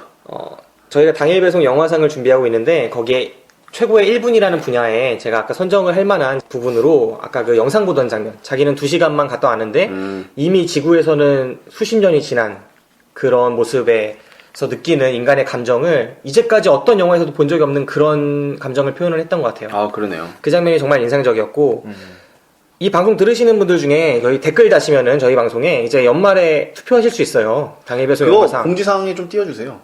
팟빵 공지사항에. 네, 거기에 띄우도록 하겠습니다. 뭐 분야 이렇게. 당일 배송 영화상에 저희가 이제 영화 7개 분야를 시상을 하는데 혁기사도 거기에 투표권이 있어요. 네. 그래요? 네. 투표해야 돼요. 네. 투표권이 있는 게 아니라 해야 돼요. 그 기사는. 강제. 기사는 강제. 가서 해야겠네. 네, 아무튼 그런 부분이 아니, 우리한테 얘기해주면 돼. 네. 가서 뭐 하는 게 아니라. 그래? 투표장 가지 말고 뭐 있을게. 주연상, 조연상, 그 다음에 작품상, 그리고 최고의 1분, 오프닝, 엔딩 이렇게 6개 분야에 공로상까지 7개 분야인데 그 중에 최고의 1분으로 저는 그 장면을 떠올릴 만큼 매튜 맥커너이의 연기가 인상적이었습니다. 네. 혁기사는 어땠나요? 누가 저도 제일 물론 매튜가 인상 깊었긴 했는데 저는 아무래도 영화를 보면서 그 마이클 케인 이 사람이 좀 또 오랜만에 나와가지고 반가웠던 것 같아요. 이 배우가 사실 그 예전에 배트맨 집사. 집사 역으로 나왔었는데 목소리가 굉장히 인상적이었고 네. 좀 약간 차분한 그런 느낌이 저는 이 배우가 참 괜찮은 배우다라고 생각을 하고 앞으로도 좀 많이 나왔으면 좋겠다라는 생각을 하더라고요. 마지막에 딸한테 엿먹이면서 죽는 좀 그런 부분들이 좀 아쉽긴 했는데 그만의 색깔이라고 생각을 하고 그 매튜는 그분 역시 그 사람이 제일 낫다고 생각은 하지만 아무래도 비중이 많아서 많이 보였기 때문에 좀 괜찮았다고 생각은 들고 저는 마이클 케인 이 사람한테 한번 주고 싶습니다. 네. 기억났다. 집사? 아니. 로보트 타스다, 타스. 타스? 그지? 타스야? 타스. 이제 가장 아쉬웠던 배우 한번 뽑아봅시다. 밖에서 누가 제일 아쉬웠습니까? 저 같은 경우에 이제 어른이 된 머피. 네. 네, 저는 그 유레카 장면에 대해서 이 머피를 뽑고 싶습니다. 네. 저는 저 같은 경우에는 맷 데이먼. 아 정말 만박사. 이거는 어. 그냥 아무 배우한테나 주었어도 그 사람한테 뭔가 기회를 줄 수 있었다는 역할? 근데 그거를 너무 톱 빼고 했다 이거지. 굳이 이걸 맷 데이먼이 해가지고 그냥 맷 데이먼을 욕먹일 필요는 있었나라는. 아, 근데 이게 그냥 감독이 너무 유명해서 한번 그런 거 있잖아요. 했나? 우리나라도 유명한 감독이 하면은 네. 줄줄 붙잖아요. 그러니까 난 그렇다고 생각을 해. 지금. 네, 그게 라인이 있어요. 근데 논란도 사단이 있대요. 이렇게 자기가 이렇게 챙기는 사단이 이렇게 있나 봐요. 네. 근데 나 아무튼 맷 데이먼이 참 별로였어요. 왜냐면 살도 찐 것 같고 애가 겉으로 표현한 거야. 네, 저도 좀 겉으로도 보고. 네, 저도 몹쓸 배우로 뽑을 만한 배우는 맷 데이먼입니다. 제가 만박사. 제로 법칙의 비밀이라는 영화에서 저랑 관계사가 맷 데이먼에 대한 이야기를 조금 했었는데 역시나 이번에도 맷 데이먼이 비슷한 비중에 또 비슷한 캐릭터라고 느낄 수 있는 역할로 나왔어요. 근데 항상 맷 데이먼의 연기에 아쉬운 부분들이 있습니다. 이번 영화에서도 제로 법칙의 비밀 때와 비슷한 정도의 아쉬움을 느꼈고요. 더구나 이 영화에서 맷 데이먼이 차지하는 비중이라는 게 거기서 급반전을 영화가 시작하기 때문에 상당히 중요했는데 그 격투 장면에서 이어진 그런 연기들 이런 것들에서 거의 왜 그런 연기가 필요했을까 그리고 왜 그런 캐릭터가 필요했을까라고 생각하면 정말 난해해지거든요. 이 영화가 정말 아쉬운 캐릭터였다고 생각해요. 연기를 잘했다 못했다를 떠나서 이 캐릭터 자체가 너무나 아쉬웠고 이 캐릭터가 영화에 많은 부정적인 영향을 미치지 않았나 생각을 합니다. 색깔이 없었어요. 네. 자, 그럼 이제 이 작품, 그러니까 크리스토퍼 놀란의 2014년작 인터스텔라 추천 비추천 시간으로 갑시다. 네. 박 기사. 저는 추천입니다. 전 추천이고요. 추천사로는 방구석에서 보는 영화는 아니다. 네. 아. 이제 추천을 그 의미로 추천을 하겠습니다. 네. 박 기사는요? 전 중간에 뭐라 그러죠? 보말. 저는 보말을 주고 싶습니다. 네. 여기선 왜냐면은 약간 호불호가 너무 많이 갈려서 얘기를 했다시피 박 기사 같은 경우에는 괜찮았다. 그리고 혁 기사, 박 기사는 완전 별로였다. 박 기사, 김 기사입니다. 혁 기사, 김 기사. 네. 그래서 저는 보말을 주고 싶습니다. 네. 네, 저는 보말과 비추의 경계에 있는데요. 근데 보말을 주도록 하겠습니다. 세게 비추해. 아니에요. 근데 이 영화가 그러니까 아예 안 볼만한 영화는 아니에요. 네, 왜냐면 이 영화에서 훌륭했던 부분들이 상당히 많아요, 사실. 안 볼만한 영화는 아니지. 그러니까 이 영화가 우리가 기대했던 바 그리고 이야기 전체에서 아쉬웠던 부분을 많이 얘기했지만 사실 이 영화의 전반부에는 괜찮은 부분도 많고 전반부까지는 긴장감도 상당히 잘 유지가 되거든요. 그런 부분을 생각해봤을 때 또 다른 영화에서 보기 힘든 장면들을 많이 영상으로 그래도 구현해냈다. 그리고 좋은 배우들이 좋은 연기를 보여줬다. 이런 점들을 다 고려했을 때는 역시나 이 영화를 비추할 수는 없겠다라는 생각이 듭니다. 뭔가 되게 흥미를 가지고 보는 사람이면 상관없는데 약간 시간도 많이 여유가 있고 이런 사람들이 가가지고 여유있게 볼만한 영화는 맞는 것 같고 가가지고 괜히 시간도 없었는데 영화 이거 봐가지고 딱 보고 나면 왠지 후회할 것 같은 느낌. 저는 이 영화를 러닝 타임이 보면서 너무 길어요. 머리가 복잡해진다는 거죠. 그냥 보고 나와서 와 재밌다라고 할 만한 정도를 기대한 게 아니라 10년, 20년이 지나도 이야기할 수 있는 그런 명작이 나오길 기대했어요. 절대 아니에요 그건. 네, 그게 절대 아니라고 저도 절대 장담하고 아니야. 있어요. 그게 논란이라서 그런 거예요. 그런 기대를 할 수 그렇죠. 있는 게. 그러니까 막 스탠리 쿠브릭의 2001 스페이스 오디세이 아니면 그 콘택트라는 영화 정도라도 그냥 누군가에게 명작으로 자리 잡는 그런 영화, 나에게 명작으로 자리 잡는 영화가 되길 원했는데 10년이 지나고 20년이 지나면 이 영화에 대해서 이야기가 되지 않을 만한 영화라고 저는 생각을 하고요. 난 그래비티는 생각날 것 같아. 그래서 이 그래비티는 영화가 생각이 아쉽습니다. 나. 진짜 생각날 것 같아. 난 근데 그게 아직도 눈에 그려져. 인터스텔라가 이전에도 우주에 관련된 영화가 안 나왔으면 이게 되게 굉장히 신선했을 수도 있어. 근데 한창 이제 얼마 전에만 해도 그래비티가 나와가지고 우주에 관련해가지고 영화가 딱 나와가지고 히트를 좀 쳤는데 이제 와가지고 뒤늦게 와가지고 인터스텔라 얘기 나오면서 뭐 웜홀 얘기 나오고 뭐 이러니까 확실히 흥미는 확실히 많이 떨어지는 것 같아요. 저는 이 영화 콘택트라는 영화랑 진짜 어떤 상관관계가 있는 비슷한 이야기를 하고 있는 영화가 아닌가 싶었어요. 그러니까 같은 방식으로 얘기를 하지도 않고 같은 주제도 아닌데 비슷한 성향의 영화라고 생각을 하고 두 영화를 비교해봤을 때 콘택트에 비해서 완성도가 너무 많이 떨어진다는 거죠. 맞아요. 완성도는 진짜 떨어졌어요. 네, 그 점에서 뭔가 좋았었어요. 약간 되게 약간 칼치기한 느낌도 많이 들고. 로버트 zemeckis가 그래서 훌륭하죠, 진짜. 네, 그렇고 자, 이 영화 이제 추천 비추천 시간도 한번 가져봤습니다. 네. 크리스토퍼 놀란의 2014년작 당일 배송 영화방 제 58방이었고요. 다음 코너로 넘어가도록 하겠습니다. 다음 코너는 다음 주 개봉 영화 시간입니다. 11월 27일 니마 그 강을 건너지 마오. 개봉합니다. 네, 개봉하고요. 니마 그 강을 건너지 마오는 다큐멘터리 영화고요. 나이 드신 분들의 할머니 할아버지의 사랑 이야기를 다루는 영화라고 합니다. 이런 영화 옛날에 있었는데?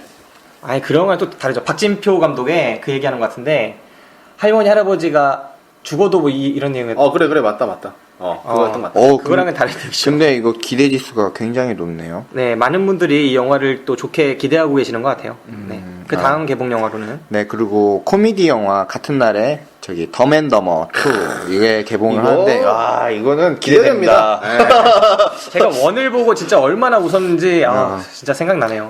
진짜 짐 캐리 아니 진짜 오랜만에 더맨더머 자체가 거의 그냥 단어예요, 단어. 네, 코미디 영화계를 평정했었죠. 예, 그렇죠. 더맨더머 자체가 이렇게 사전에 나올 법한 단어 아닙니까? 그렇죠. 그거를 만들어낸 영화입니다. 네, 미스터 빈 정도가 그 전까지는 가장 유명한 코미디였는데 완전히 평정했죠. 더맨더머를 따라갈 수 없어요. 짐 캐리와 제프 다니엘스, 지금은 다 명배우로 자리매김한 이 두 배우가 다시 한번 뭉쳐서 옛날의 영광을 재현하는데 얼마나 웃길지 기대가 되네요. 저희 봐야겠네요, 이거. 네.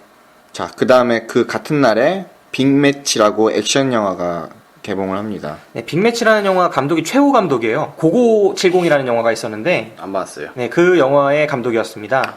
그 영화에서 신민아가 매력적으로 나옵니다. 아까 얘기했던. 여기에 보아가 나오네요? 네, 보아가 이번에 출연하죠. 그 이정재 씨가 원톱으로 나서서 엄청 광고를 하던데. 저 같은 경우에는 이정재 씨가 신세계 이후로 굉장히 좋은 배우라고 생각을 했었거든요. 네. 근데 이 영화는 볼 생각이 없습니다.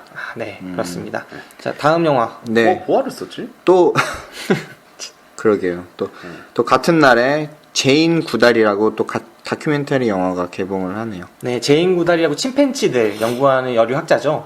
졸리 나오구나. 네, 상당히 유명한 학자인데 이 학자의 일대기를 다룬 다큐멘터리입니다. 안젤리나 졸리가 출연을 한다고 하네요. 목소리 출연인가 정확하게 모르겠어요.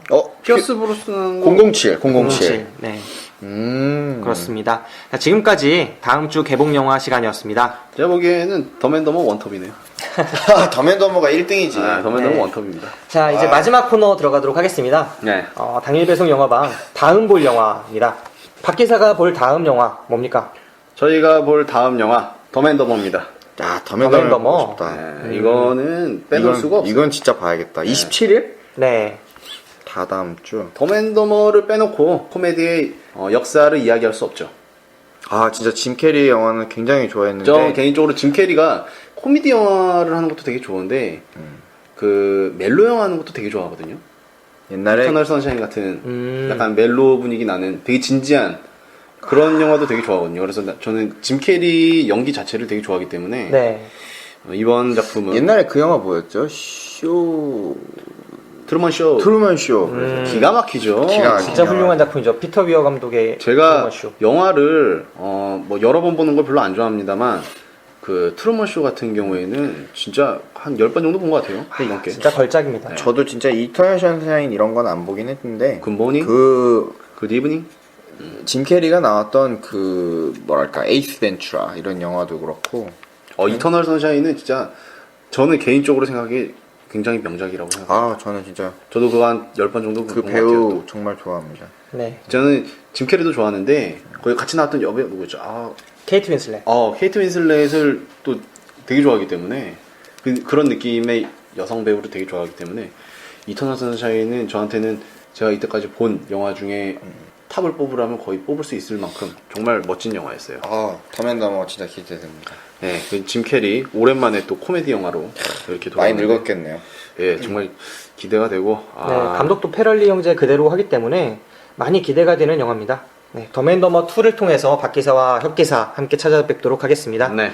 지금까지 당일 배송 영화방 제58방이었고요. 크리스토퍼 놀란 감독의 2014년작 인터스텔라. 저희 지금 역대 최고인 것 같은데요? 네, 가장 오래 굉장하네요. 앞에도 우리 한 30분 동안 잡담했어요. 근데 잡담 시간이 있는 게 되게 좋은 것 같아요. 네, 잡담 시간을 앞으로는 15분에서 20분 뭐 이 정도는 가져가도 괜찮을 것 근데 같아요. 다른 방송들 보니까 잡담 하나? 안 하나? 잡담을 30분 하고 영화를 한 15분 얘기하고 끝내더라고. 그래요? 근데 그런 방송들이 인기가 많더라. 왜냐면은 사람들은 영화는 그냥 듣는 거야. 근데 잡담을 재밌어 하는 거지. 근데 이 잡담 자체가 이제 코미디 분야로 가버리면은 부담이 생기잖아요. 네. 근데 이제 잡담식으로 뭐 한 주에 뭐 이야기 뭐 이런 거 지났던 이야기 얘기하니까 사람들이 또 그런 걸 좋아하는 것 같더라고요. 근데 저희도 어떻게 하다 보니까 잡담이 길어졌는데 아무튼 저희도 방송하기가 잡담을 많이 하고 하니까 좀 편해지는 것 같은 느낌은 듭니다. 반응은 좋나요? 아직 잡담을 해본 적이 별로 없어요. 근데 잡담을 많이 하는 방송들이 반응이 괜찮더라고요. 그리고 그래요? 그걸 되게 편하게 들어요. 잡담도 연습해야 되는 것 같아요. 이게 입에 안 붙으면 어떤 어제 꺼내야 될지도 모르겠고. 그냥 있는 거 그냥 씹으려면 되죠. 근데 예전에 닌자 터틀이나 뭐 이런 루시 같은 거 할 때 네. 혁기사가 굉장히 긴장한 모습을 저희가 봤었는데 초반에 그러네. 지금 한 20분 30분 그냥 혁기사가 연애한다 뭐 이런 이야기들을 좀 떠들다 보니까 굉장히 좀 이제 풀어져 있는 모습을 보이면서 의자를 뒤로 제끼고 있네요. 겁먹지게. 네. 예. 네, 앞으로도 조금 더 편한 모습으로 찾아뵙도록 하겠습니다. 편한 방송으로 들어주시고 저희도 편하게 방송을 하도록 하겠습니다. 네, 지금까지 당일 배송 영화방 김기사 박기사 혁기사였습니다. 감사합니다. 감사합니다. 땡큐. I'm just a desperado. Oh, baby, can't you see? I'll go on running wild. I can't stand being free. I'll go on running wild until you capture me.